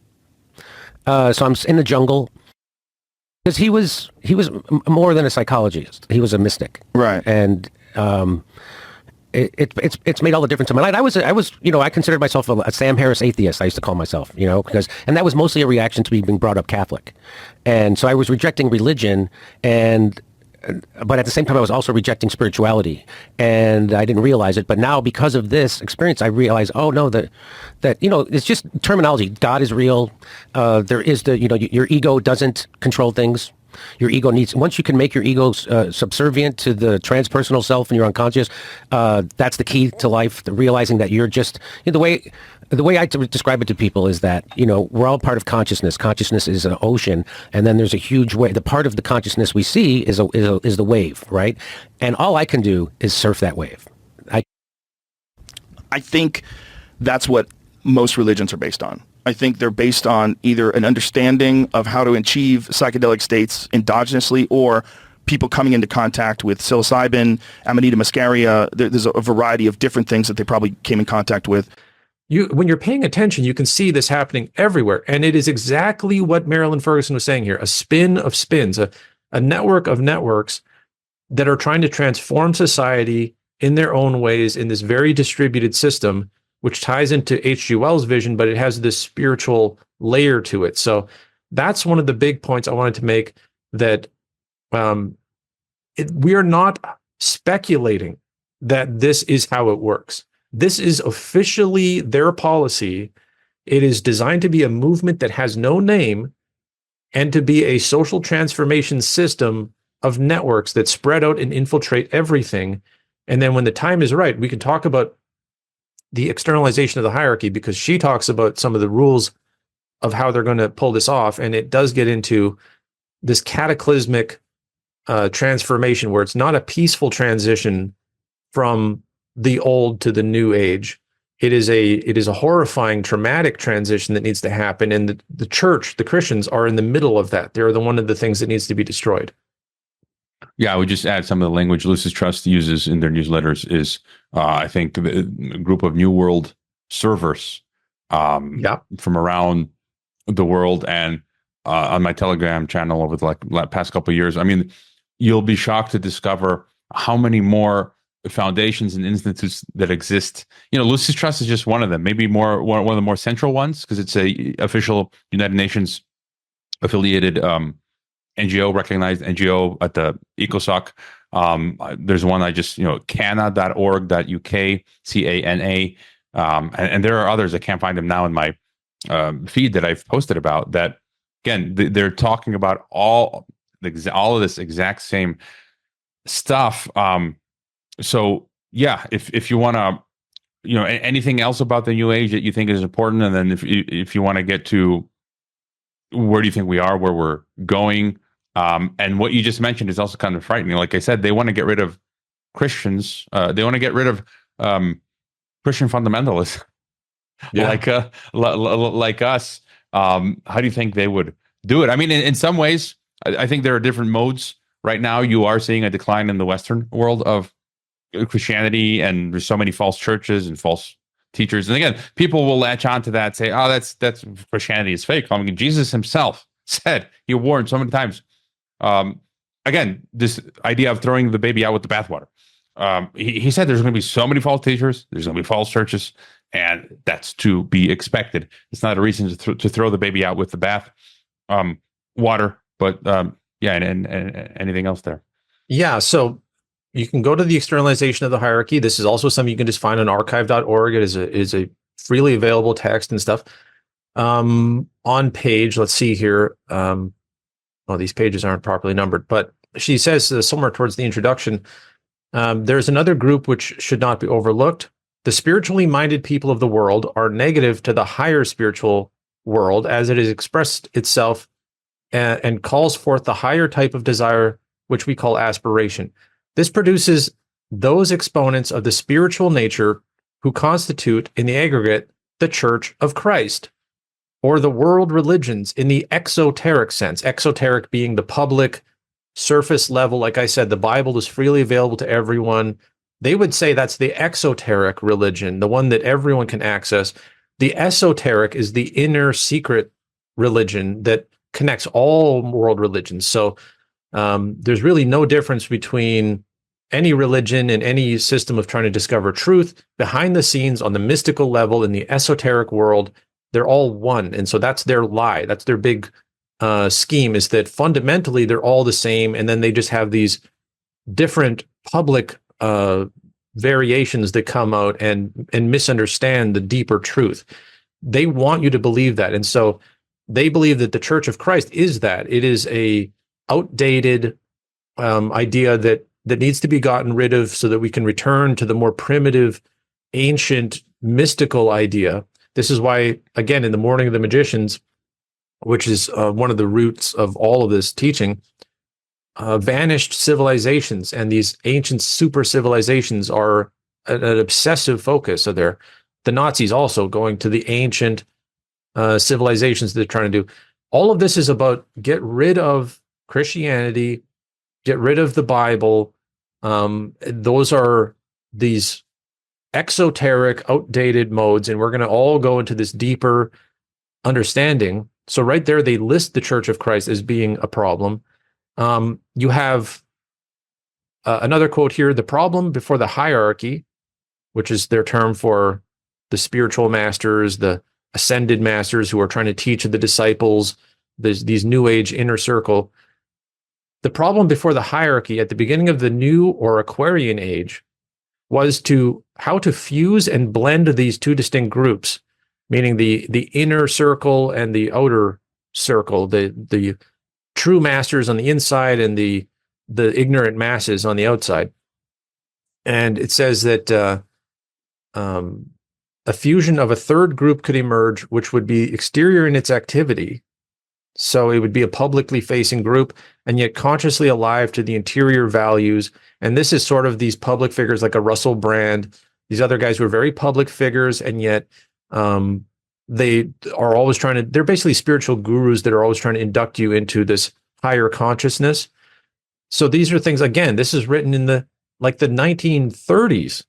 And you can see that this was the plan the whole time. So people you could just take an example, Kanye West, and so many people got hyped. Oh, he converted to Christianity, and look at him now. Like, he's not living. These people don't live or speak like, biblical Christians. Yeah. And so where I see this going is demonization of fundamentalists, demonization of anyone who wants to insist on the Bible being the measuring stick of truth, and more and more pressure from young people and females, especially because they're very effective at targeting them with the love and tolerance and sort of this idea that we shouldn't be discriminating. All paths to truth are valid. And so it's this very PC, family-friendly sort of notion that we can, promote tolerance. And then by contrast, the Christians who say, no, we're not going to go along with this, they are framed as the intolerant ones. So I wrote in an article for the Truth is Unbecoming Substack that tolerance will be the sledgehammer they use to destroy Christianity. They will destroy us in the name of tolerance. And so they will have the moral high ground. They will be able to say that we're judgmental bigots, we're whatever. Christianity will be associated with possibly anti-Semitism, possibly with whatever conspiracy theories they want to attach it to that are false and that get twisted around because, Christians are more and more researching these things themselves and are getting interested in this conspiracy. And so we're going to be targeted and demonized and scapegoated for why the world is becoming so chaotic. The tie between evangelicals who support Zionism and the conflict in the Middle East, I believe, is going to become more and more pronounced, where more and more groups are going to say it's the Christians, meaning the evangelicals, who are propping up the war crimes in Israel. Israel is becoming sort of this boiling point for World War III, and it's all because of these Christians who are doing it. If Donald Trump ends up, really pushing Israel, Zionist World War III type things, and teaming up with Netanyahu, then you can see how that would be associated with Christians, even though he says he's not a Christian. So I think there's a lot of that in play. On the big picture, though, there's a very simple way to frame this, and I call it the Green World Order. People are familiar with the New World Order. It's this idea of the global government, but I believe the Green World Order is a better framework in the sense that it incorporates the spiritual aspect, the New World religion, where, yes, you have this awakening that is happening now, where people are very aware of secret societies and all these things, and it is becoming exposed. The Jeffrey Epstein thing, all these, the blackmail networks. Whitney Webb has this excellent book, One Nation Under Blackmail, and it exposes a lot of these things. These are being exposed at the same time that they are pushing the next phase as the replacement for it, which is this New Ageism, because what happens when you get rid of all of these traditional systems? There's a vacuum. Something needs to replace it. And so they're planting all these seeds. They have been, like I've been establishing here, since the 30s, since the 50s, since the 70s, 80s, all the way till today, so that when that thing collapses, you have a post-collapse depopulation. When the depopulation happens, I truly believe there's going to be a horrific depopulation event. I believe this ties in to the biblical prophecy. This is entirely what my book, Maybe Everyone is Wrong, is about. It is about walking through Revelation and showing that this has all been predicted in stages. The four riders of the apocalypse, everyone is aware of the horsemen of the apocalypse. That is not a sudden thing that happens at the end of the world and all the riders of Revelation are released at once in a 7-year tribulation or whatever people think. It is a gradual expansion of Satan's conspiracy in stages. There's the white rider, the red rider, the black rider, and then the green rider. People always call it the pale horse. That is a mistranslation. If you actually go to the Greek text, you can just look up the Greek word in your interlinear Bible. You'll see that the word there is chloros, the Greek word chloros, and that is the Greek word for green. It is the exact same word they use for green plants, for green grass. The word chloros is used elsewhere in the book of Revelation itself to refer to green grass, but for some reason it always gets translated as pale. And so these colors are significant because they represent, they symbolize a phase of the conspiracy. For the last 500 years, we have been in the age of the black rider. We are not, and what's happening now is that's transitioning to the green rider. The black rider is about mysticism, secret societies, occult finance. If you look at the description of the black rider, he has a pair of balances in his hand, and the description of it is that he is setting prices of food. He is saying how much food will cost. And a lot of people think that represents famine for some reason, although that's never mentioned in the text. I believe it represents, and I make this case in my book, Maybe Everyone is Wrong, is that is the balances represents measurement. That's what an actual balance does.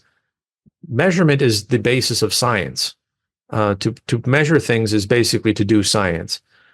And so you have this scientific, occult, black, secret society thing for the last 500 years that has been building up, controlling international banking, controlling these occult secret societies like the Illuminati, like the Jesuits, who are famously black-robed priests.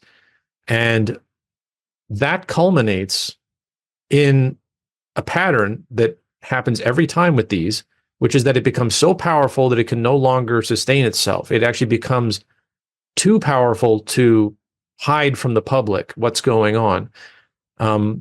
I would love to get into the whole history of what I think the white and red riders are with the history of the Catholic Church and the Inquisitions and all these types of things. But the black rider culminates in what we're seeing now, which is that they've overreached. It is so obvious that they are the enemies of humanity and they're this secret elite ruling everything. And so that has to collapse in a sense, not fully, not really, but it has to shed its skin. It has to reinvent itself. They can't rely on those methods anymore because it's going to become increasingly hard to pull off. And that seamlessly transitions into, or I shouldn't say seamlessly because it's very painful and traumatic on a world scale, but it transitions into the next phase. And if you look at the fourth rider, the description is amazing because it's a green horse ridden by death itself. None of the other three riders are described as having such an obvious rider. They all have sort of this vague description that you have to interpret. The fourth rider is straight up written by death, capital D, death itself, and Hades follows with it, which I interpret to mean there's a time of death ruling the world for a period, and it's not going to last very long because death, Hades is following right with it, the grave, some translations say hell, but that's not quite accurate.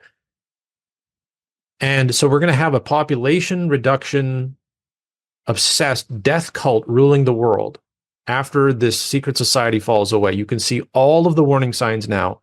The green movement is about carbon reduction. It is about deindustrialization, critical infrastructure, oil. Everything that we know about our current age is being set up and demonized so that it can be destroyed. And what is going to replace it is this earth worship green movement, an environmentally conscious Mother Earth, sacred earth sort of consciousness. You can see how the New Age is seamlessly integrated into that. But at the end of the day, it is about demonizing humans. The Bible says very clearly, you can go look up in Revelation chapter 6, it's a very short verse too, that the fourth rider, the green rider, has authorization from God to destroy 25% of the world, 1/4 of the world. Not 100%, not 75%, one quarter of the world, okay? So that's billions of people, but it's not the entire world. That would be enough to completely change and transform humanity and the global society. And I believe that that is a prophetic thing that has to happen. It will happen no matter what we do. We cannot change that. I believe prophecy is locked in, and ultimately it leads to Jesus being victorious and we win in the end. But in the meantime, there's this process of Satan's empire getting more and more powerful until the final climax. And it says it will do so by war, or actually, let me be more literal. It says by the sword, by famine, by death, which I take to mean disease or invisible causes, biological warfare, whatever things. They didn't have these terms back then, but death will be one of the four ways. And then wild beasts, and I don't pretend to understand what the wild beasts represent. Maybe it's real animals, maybe it's biologically, altered insects who carry diseases or something. I don't know what it'll be. But those are the four things the Bible says. So you could understand that to be wars, tribunals, Inquisition-style killing. That's the sword. Famine is very obvious, controlling the food supply. We've seen such massive investments into controlling food supply.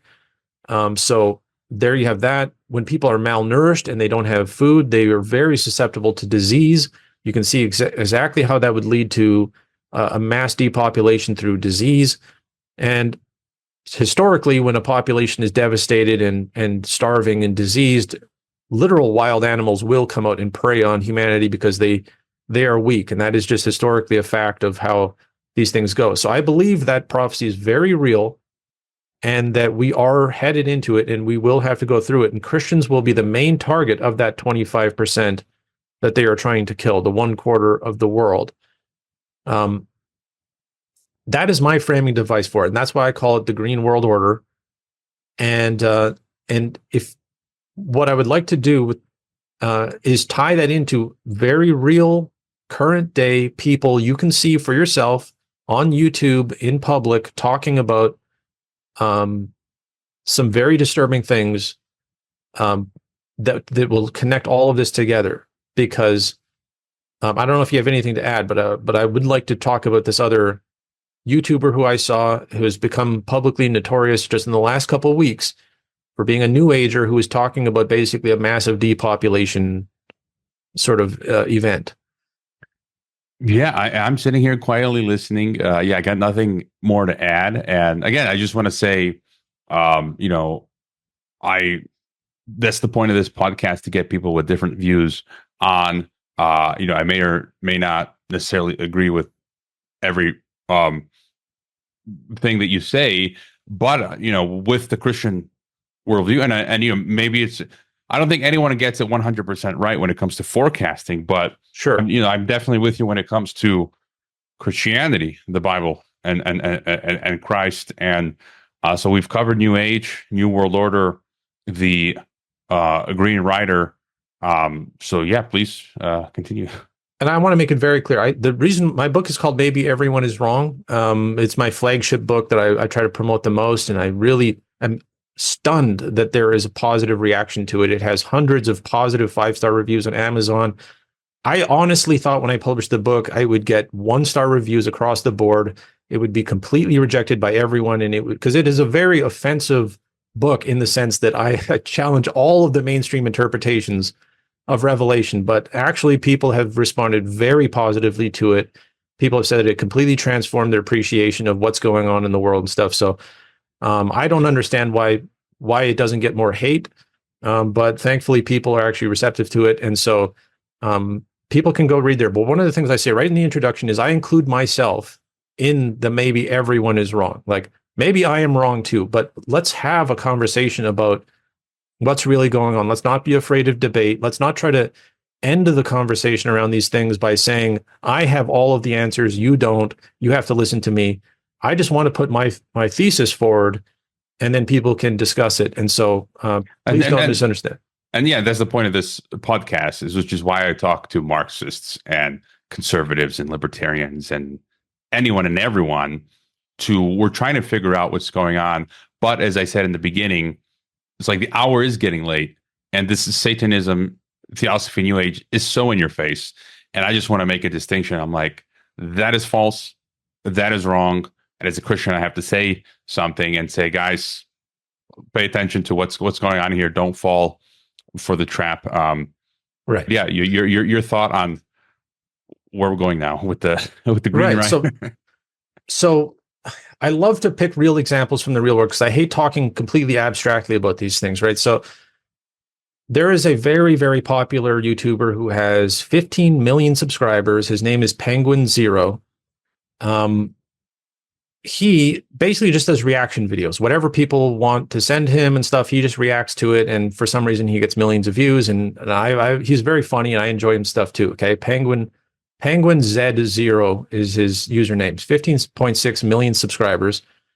He recently reacted to a video by someone called This Is Miriam. And I learned about this because I follow an occultist channel. I follow a lot of occultists and Rosicrucians on YouTube just so I can stay up to date with what they're saying. And there's a different subscriber, or a different YouTuber who has 900,000 subscribers called Metatron, which, if you know Kabbalah mysticism, is a reference to the Kabbalah. But he posted an apology video in reaction to Penguin Zero's video because Penguin Zero exposed this New Ager, and Metatron was associated with him. So you have this guy who's a popular YouTuber reacting to a much more popular YouTuber yet, saying, I'm sorry, I had a sponsorship deal with this New Ager, and now I've realized that she says crazy things and I don't want to have anything to do with her anymore. A very interesting sort of scandal happening in the YouTube space, in my opinion. And it's all because this guru, this spiritual guru, this is Miriam. This is Maria is her name. Mariya. She has put her foot in her mouth, basically. And so he made an apology video about it. I looked into her. She has such interesting content where she says she's a channeler. She has written books. 72 Keys to Manifestation, an ancient path of a modern day alchemist. She's one of these very sort of sweet and loving and presentable New Agers who really tries to get people in through the soft side of the New Age. And what she ended up saying was this bizarre speech about how really murder is not evil, that morality is this sort of false thing that like Christians created. Normally she talks about, higher vibrations and love and consciousness and all these things.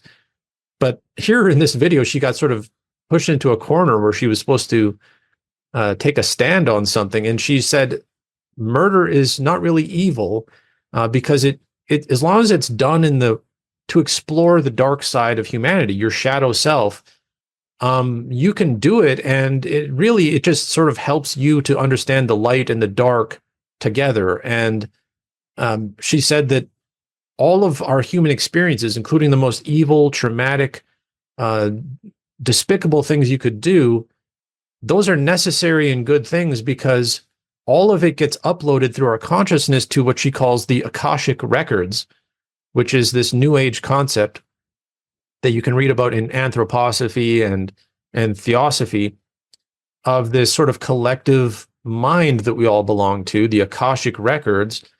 And so when you kill somebody, you're really not committing a crime against God. That person has no inherent value. You are God yourself, and you just have to sort of explore reality and morality yourself. And this is what obviously offended this Metatron and everyone else and sort of raised the alarm about this person. She then goes on to say that even Adolf Hitler was not evil, that he did a lot of good because all of the horrible things he did raised the consciousness of mankind. So this gets into moral relativism, where in the greater scheme of things, with this cosmic New Age view, evil and good are very interchangeable, and there's really no such thing as good and evil. There's only knowledge and consciousness. And so Hitler was actually doing good things by killing so many people that now humanity has learned from that whole experience and raised this consciousness. So you can see how you were talking about, and we were talking about, how the Nazis literally were exploring the New Age theosophy things. Like Hitler is one of the poster children for like being an evil person.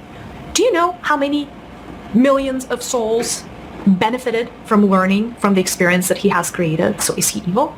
Not really. I don't think so. Wow, Maria. Those spiritual sessions are sending you down the loony path. A lot of hidden agendas by the powers that be. And those hidden agendas remain hidden because there is not enough heart space energy in humanity to be able to bring them to light. The heart energy is always energy of light. The heart energy is always energy that essentially you emanate your energy from the heart. The heart is one of those energies that if your heart... What does it feel like to kill 30 people? What does it feel like to kill 100,000? You know what I mean? And is it evil? Not if your intention is to understand murder. Because oh my God, look at Hitler. He's one of the poster children for like being an evil person. Do you know how many millions of souls benefited from learning from the experience that he has created? Is he evil?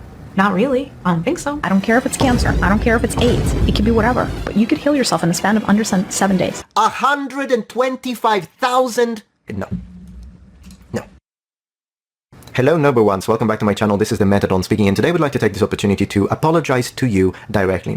This is a relatively young woman who sells courses on her website for $125,000 to go on a retreat with her and learn spiritual lessons from her. She has 66,000 subscribers on YouTube and 145,000 subscribers on TikTok. She's not nobody, but she's not a huge creator. And she's just very representative of the New Age movement. I don't want to pick on her specifically as if she's like this crazy exception everyone should pile onto. It's actually the opposite, that she's such a normal representative of the New Age, channeling spirits, talking to spirits, trying to help people with what she calls ancestral healing, past lives, connecting to the global consciousness. She has a podcast called Our Sacred Universe. So there again, you have the one-ism idea that God is in everything and everything is God. There is no such thing as a distinction really between me and you and other people and rocks and stones and stars. We're all just one big consciousness exploring itself. And this is all very Rosicrucian, theosophical, straight down the road thing. But when you get them talking enough and you sort of corner them, they'll say these absolutely insane things that nobody would agree with. But that's how deluded you become in there. So I really see her as being a lost soul who I hope can realize, she needs Christ and realize that humans do have value and that murder is evil and that Adolf Hitler was a despicable, Luciferian evil person. But I did some digging into her belief system, and it perfectly aligns with this Gnostic belief that she says that Jesus failed in his mission to initiate everyone into the God consciousness. She says that Mary Magdalene was supposed to be the female equivalent of Jesus and have her own following, and that fell apart, but that there needs to be this feminine priesthood that can rival the male priesthood and balance it out so that you don't just have the masculine energy in there. So this is controversial today, and people sort of look at it, and I can see from that Penguin Zero and Metatron, they look at it, they laugh at it, or they are offended by it, but they sort of just move on. And I hope that people who've listened to this realize what she said there, the things that these people say is not some random diversion from the New Age movement. It is within the core teachings of that there is no such thing as true good and evil. This is why they could have a mass depopulation event. The Aquarian Age is all about resetting mankind and resetting all institutions and getting rid of the church and killing Christians, really, at the end of the day. We can look at more of Alice Bailey's writings on that. She also says that, through the power of your consciousness, you can cure AIDS and cancer and all these things. Is very fraudulent, dangerous exploitation of confused people, a lot like mega churches who, believe that you could put the hands on the person and they'll cure all their diseases and stuff. There's a lot of scams. But underneath that, you have this deep hatred of mankind and a need for a depopulation event to reset mankind so that we can all evolve our consciousness. And I'm glad that, the reaction by bigger YouTubers and stuff is to mock and ridicule and stuff. But people who are more aware of what's going on should actually realize that this is basically a symptom of one person popping up above the like a gerbil or a groundhog that sort of pops up above the ground and stands out for a couple seconds. But this is basically what they all believe. You'll hear Alex Jones talk about there needs to be a great transformation in society. We need a great awakening. The awakening is happening, but a lot of people aren't going to make it. Only those who are prepared can survive this coming time.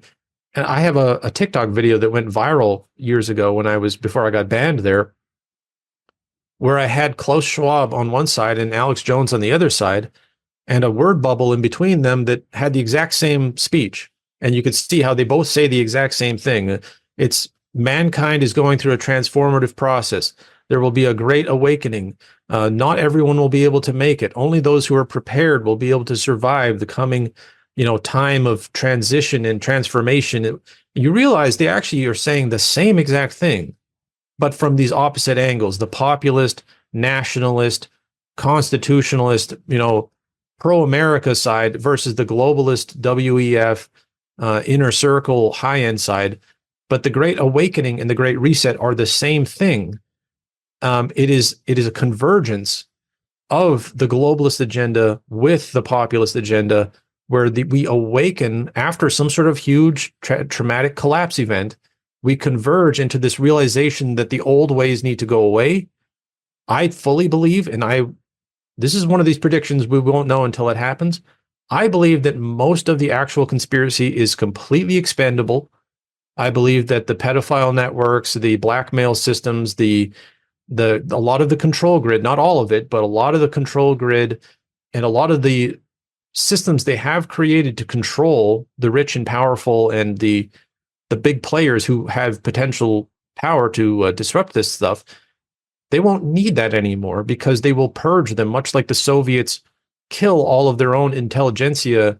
Once they get power, they kill those people who were their biggest supporters. The Bolsheviks getting into power, suddenly they get into power. Well, we don't need you anymore. You were a tool to get us to this point. Now we can just have, true raw power, and we don't want smart people on our side anymore because they'll expose things.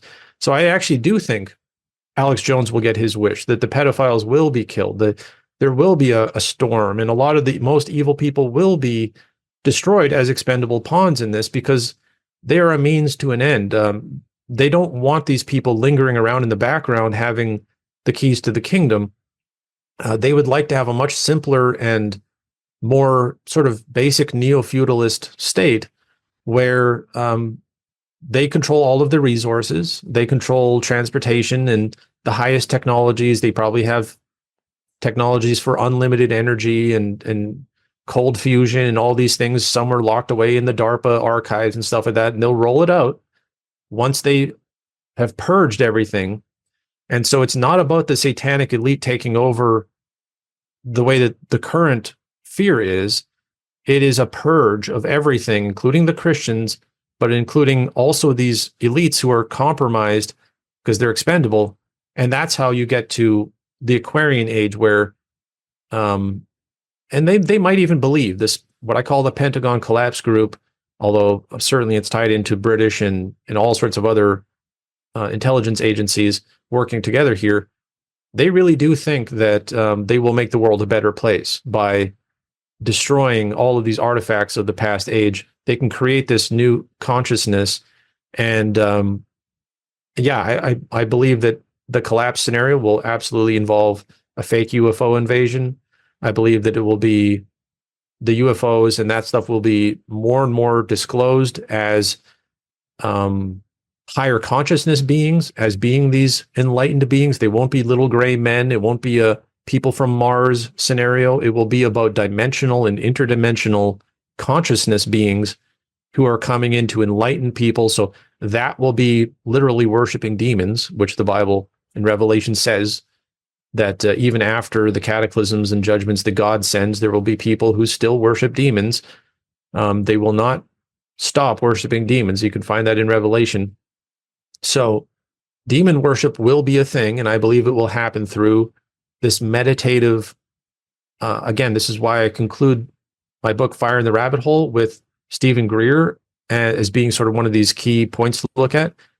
He sells an app that is about trying to contact, through meditation, alien beings, alien consciousness, and it's about making, I believe he calls it Close Encounter of the Fifth Kind, or Sixth Kind maybe, but it is basically a guide and a literal walk-through sort of guide, an app that helps you to meditate and make contact with spiritual beings from another dimension. And he calls those the aliens. These are the aliens that are going to come interdimensionally to help us raise our consciousness to the next level so that we can escape the matrix. David Icke talks about all the reality is the matrix. This is where it does tie back into Gnosticism at this very high level, occult level. They are Gnostics. They are teaching these same things. But there you have this bridge between an average New Age YouTuber type of person to this high level military occult banking system collapse group that is about depopulation. You can see from both sides, they have no problem with destroying mankind. The church is an obstacle. The Bible is an obstacle. It's all obsolete. Get rid of it. And then afterwards, we can have this Aquarian age where we rethink all of the rules of society, and we're, I suppose, receiving instructions from these alien beings, this higher consciousness, these enlightened people, that the ascended masters, as they call them in Rosicrucian terminology, and yeah, it all ties back to what Marilyn Ferguson said: this network of networks, this movement that has no name but is now so in our face. I really think people need to rally together. Christians especially need to rally together and start exposing this everywhere that it pops up. Yeah, I would, that's why I wanted to bring you on and begin to broach this subject, because I've had enough of the Gnosticism, the New Age, and the Theosophy, and I'm like, yeah, I'm not down with that. I don't want to be around that anymore. So, we'll continue exploring on this podcast geopolitics, empire, which I view as synonym for globalism, right? World government, global governance, whatever you want to call it, and everything else in between, like what we're treating today, the some of the spiritual Christian stuff. And I forgot Tartaria, right? That's another one of those things that the QAnon, flat Earth, Tartaria, and I never really got interested in it. I think it's just too far out, and I think it falls into part of this whole Gnostic thing as well. Absolutely. I mean, again, right there, Morning of the Magicians, vanished civilizations, Tartaria. That is literally core to their idea, is that there are ancient civilizations that discovered all these things, but they've been suppressed. Again, this comes into the conspiracy theory that New Agers can use to present themselves as the ultimate conspiracy theorists. They're the ones. See, I will just talk about this and that, and these smaller things, and the Jesuits and the Roman Catholic Church and whatever things I focus on, but they have the ultimate conspiracy theory, which is that the earth is flat or it's hollow, depending on who you talk to, and that these ancient civilizations had all these secrets, and that's being suppressed. And so they can really seamlessly worm their way into our conversations if we're not careful. And I see a lot of truth-seeking podcasts. I've been on some of them where you can tell they just they consider themselves to be open-minded, and that's fine. You can be open-minded, but they will then seamlessly indulge that kind of stuff, that there are these ancient civilizations that had all of these secrets and they've been suppressed, and that basically all of history is unreliable. Even if you go back and read texts from the 1500s and 1600s, they'll say that they were fabricated. One podcast I was on, I was cringing so hard. He was saying he liked my theories, but he would say that that literally he believes in different timelines. So you have the multiverse, quantum leaping logic. So now I got him. I said, we have texts from the 1400s, 1500s, 1600s, 1700s. Nobody's talking about Tartaria. Nobody's talking about a super civilization that has advanced flying cars and technology. Why is there no evidence in any of these textbooks and historical documents from Christians, from all these different points of view? Why do they never even reference these super societies that supposedly existed at that time? And he literally just copped out by saying there are different timelines and that we're switching between them freely. And so maybe in a different timeline, that was true, and now we're... And so but that plays so well into what you were talking about, the New Age Gnostic, the Aquarian Conspiracy, that stuff. I think it comes together somewhere in the future. Maybe with these alien beings that come down, who will say, "Yeah, that was us back then." Anyways, but I wanted to bring up James Corbett as well. He wrote a fantastic. It's not everything that he posts, per se is amazing or super wow. Neither is mine, but he wrote a fantastic piece on world government recently, which was like one of those really good pieces. And he talks about H.G. Wells and many of these other elitists who openly discuss culling inferior races, right? Inferior groups or peoples. And what you mentioned earlier, it's like good cop, bad cop, right? Elon, again, it's just this oddest thing where you have Alex Jones just lauding Elon Musk as a savior, when it's just like, come on, Elon Musk wants to brain chip you, install the smart cars that can be EVs, Teslas that can be shut down if you commit thought crime. so on and so forth. Doing the DoD contracts for the SpaceX, Starlink, and all of that stuff. He's like the ultimate Iron Man, Tony Stark. He's a deep state Tony Stark. I mean, total personification of all that is that. But just he comes in with a smile. Now he's it's Dr. Evil Klaus Schwab, and it's the same stuff. And so again, that's where you start to see a lot of these things over time. How Alex Jones and others go towards that.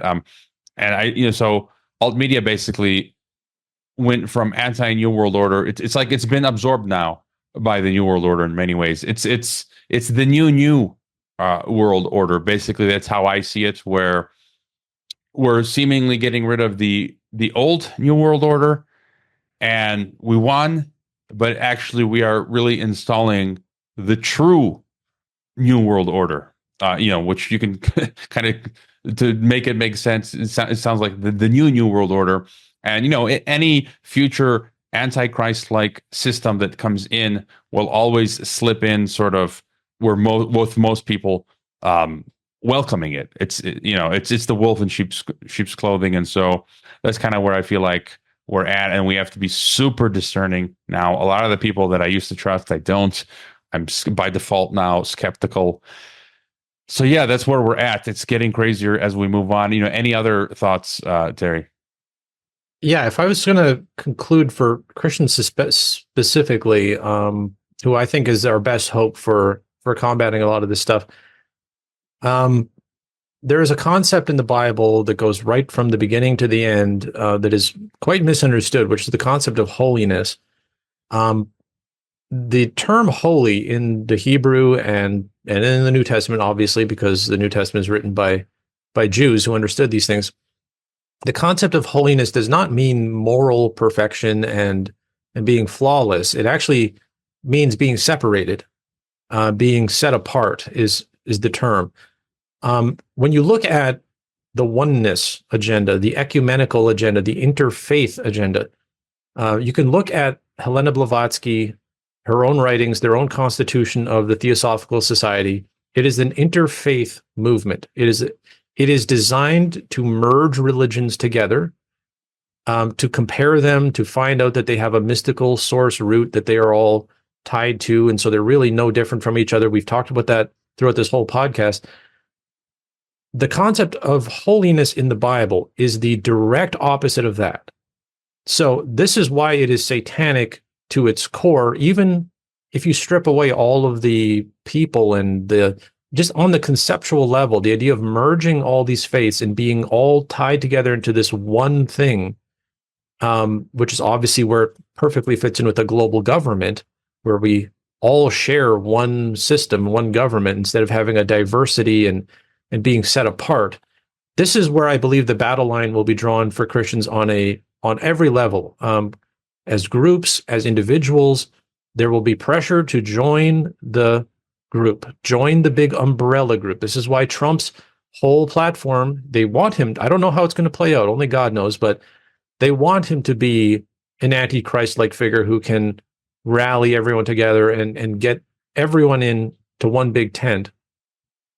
Christians are called to be holy, which does not mean being morally perfect. You can be holy by simply rejecting this stuff, rejecting this evil, setting yourself apart, refusing to be part of these groups and these movements.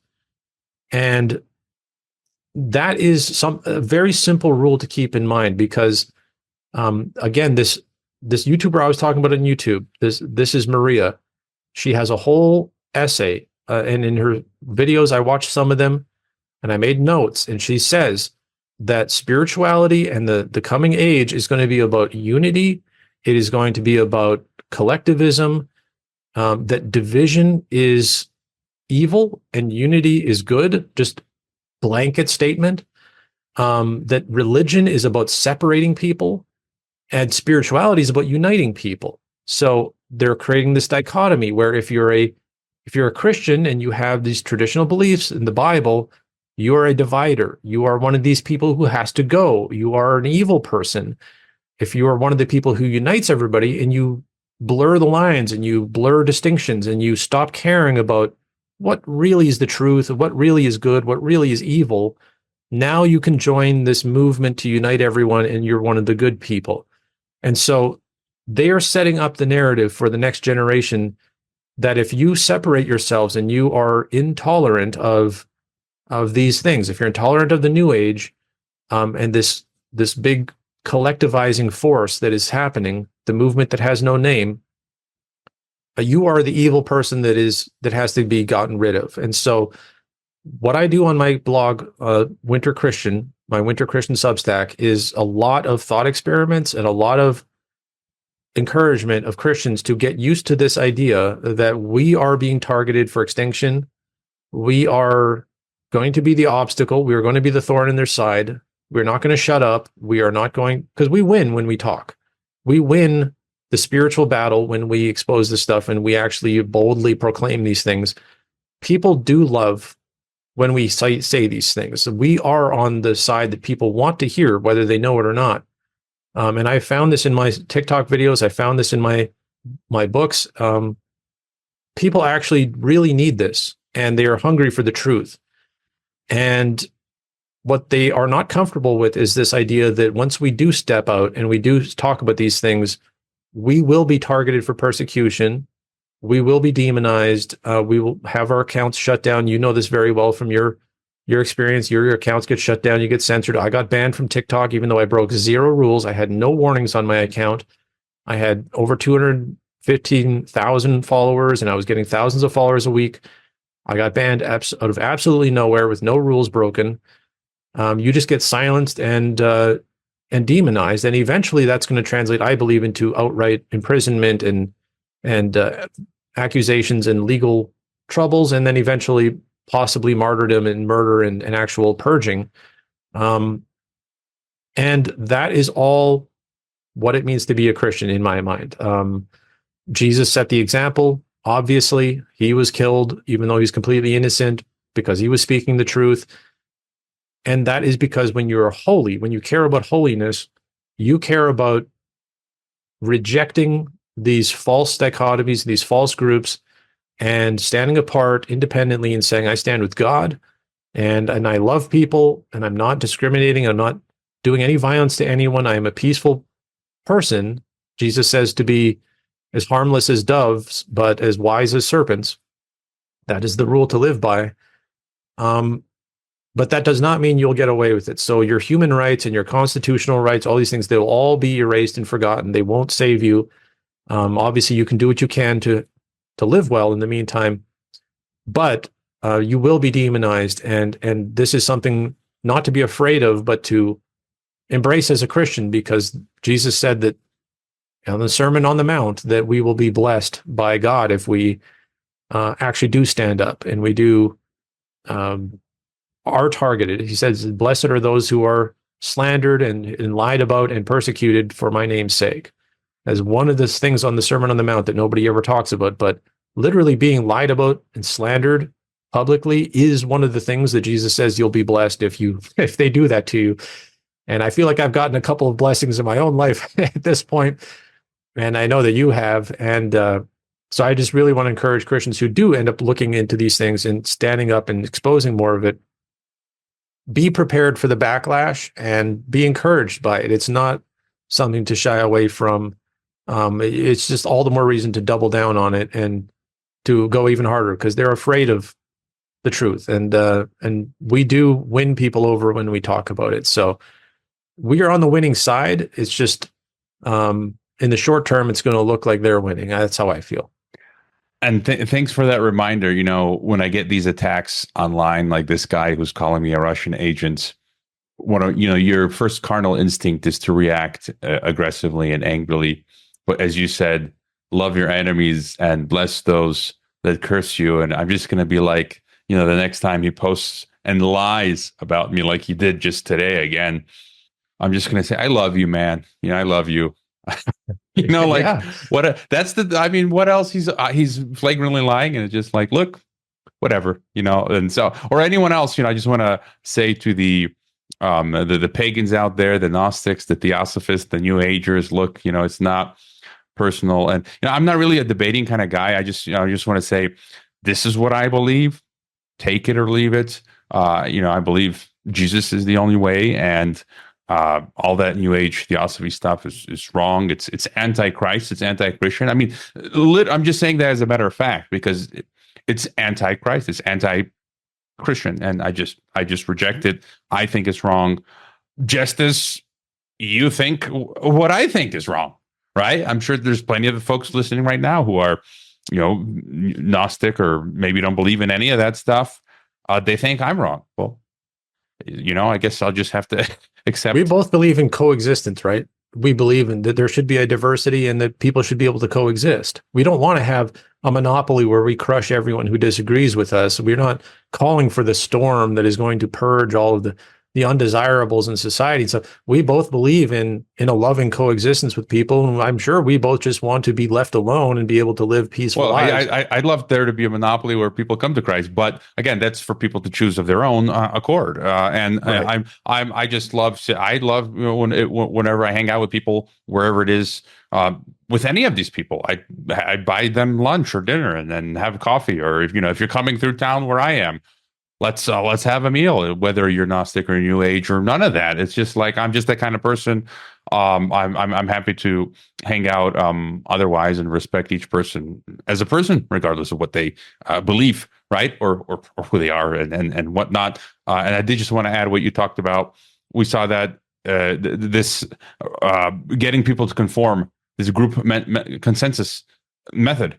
We saw it with COVID, right? So many people capitulated, and there are those examples. I forget the exact names of the Milgram or the Ash experiment, where this guy comes in into a room, and the 10 other people are in on it, and they show like a short line and a big line, and they're asked which line is shorter, and everyone says that the longer line is shorter or something like that. That's that group consensus technique, and because everyone else, it's like with the medical countermeasure, right, during the health emergency.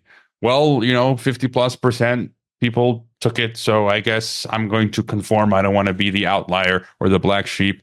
And so, I've read the things about, I think it's something called like the Delphi, the Delphi technique? I lost my notes here.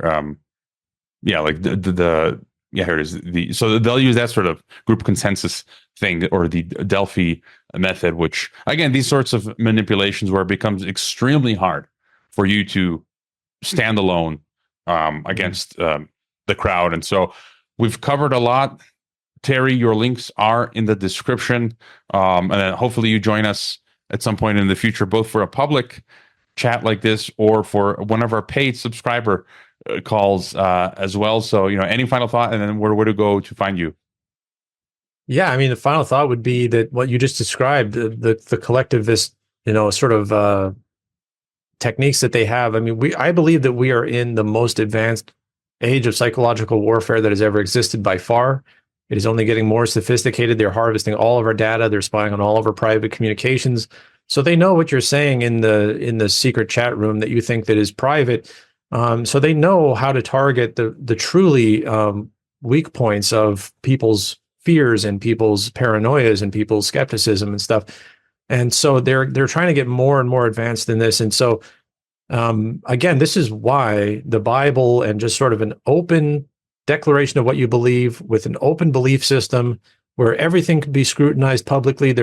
I don't need a secret chat room. I've never been part of any other movement. I've been invited to different things, and I always say no, where it's like, as soon as it feels like a cult. It feels like some sort of thing where I'm supposed to secretly conspire to, let's fix the problem. Like, we know that the FBI targets and sets people up with all these insane fake groups and stuff like that. So people are always looking for solutions, and they always try to join a movement, not just a movement, but an actual group, and have a leader to lead them into these things.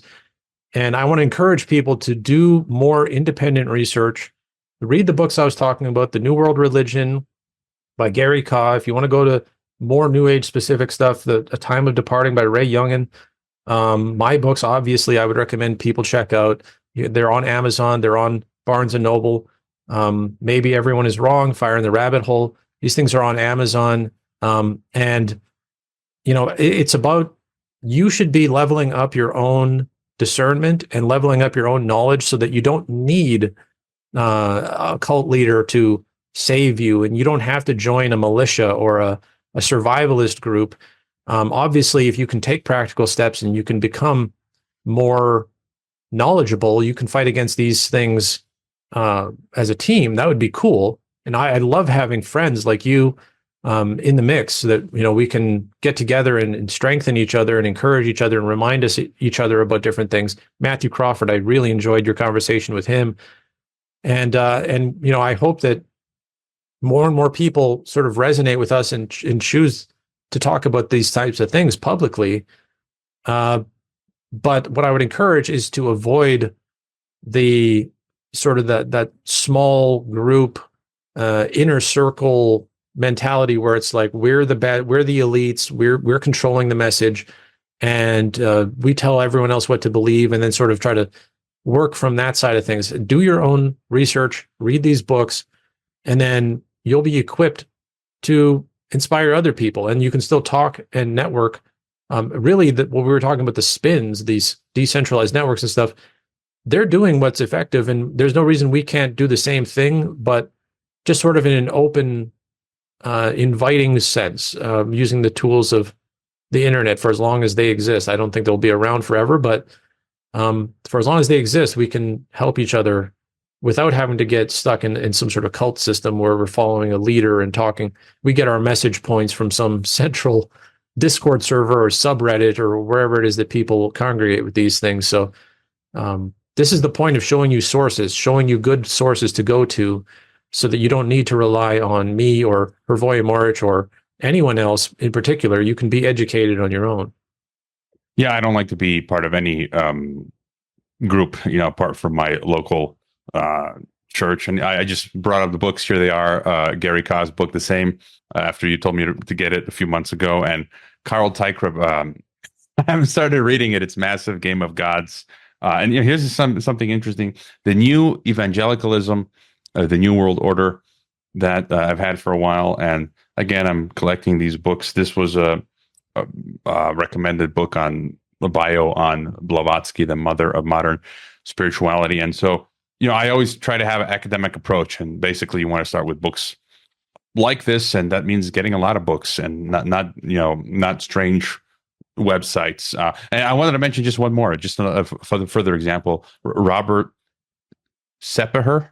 Some people listen to him. Again, there's a lot of these people blowing up, but I looked at his bio, and there's nothing interesting I find in this guy, regardless of how big his YouTube account is and videos, and he doesn't use any sources. He just puts slick photos and videos and just talks over them, and people believe in it. It's like, look, I could probably do that and get a huge podcast, but no, I'm no, you know. And I looked at his bio, and there's no sources, and I don't believe that. I think that's such a good point. That's so true, that these people who never want to show you their sources, that is a big red flag. I love showing people my sources. I love being able to point people to where I got my information from and be transparent about it.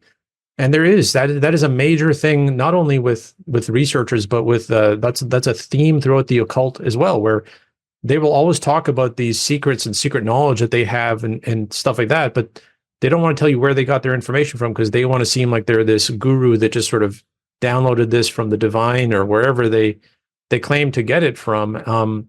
Because if they started to talk about their sources, then you could actually see, you know, that it leads to some very dark places, and you could start to do your own research, and they want you dependent on them. So that's a very good point, that an academic approach where you cite your sources is sort of the core of what sets somebody apart from these groups that are all about sort of sucking you in. And if you're protecting an anonymous source, that's different, I guess, if you're a real journalist and you have sources that don't want to be revealed. But if you're doing sort of this academic research, it's very good to point people in that direction. And I hope people take us up on it. And I've seen it. I have to say, I have seen it in my own small career in doing this, my own small projects in doing this, that people will go and buy some books. They'll do some of their own research. And next thing you know, they don't have to ask me for every single piece of the puzzle. You know, they can go look at it themselves, and then I'm glad to hand it off to them and say, you can do your own research. So That's such a good point. All right. Until next time, thanks for being on Geopolitics and Empire again, Terry. Thank you very much.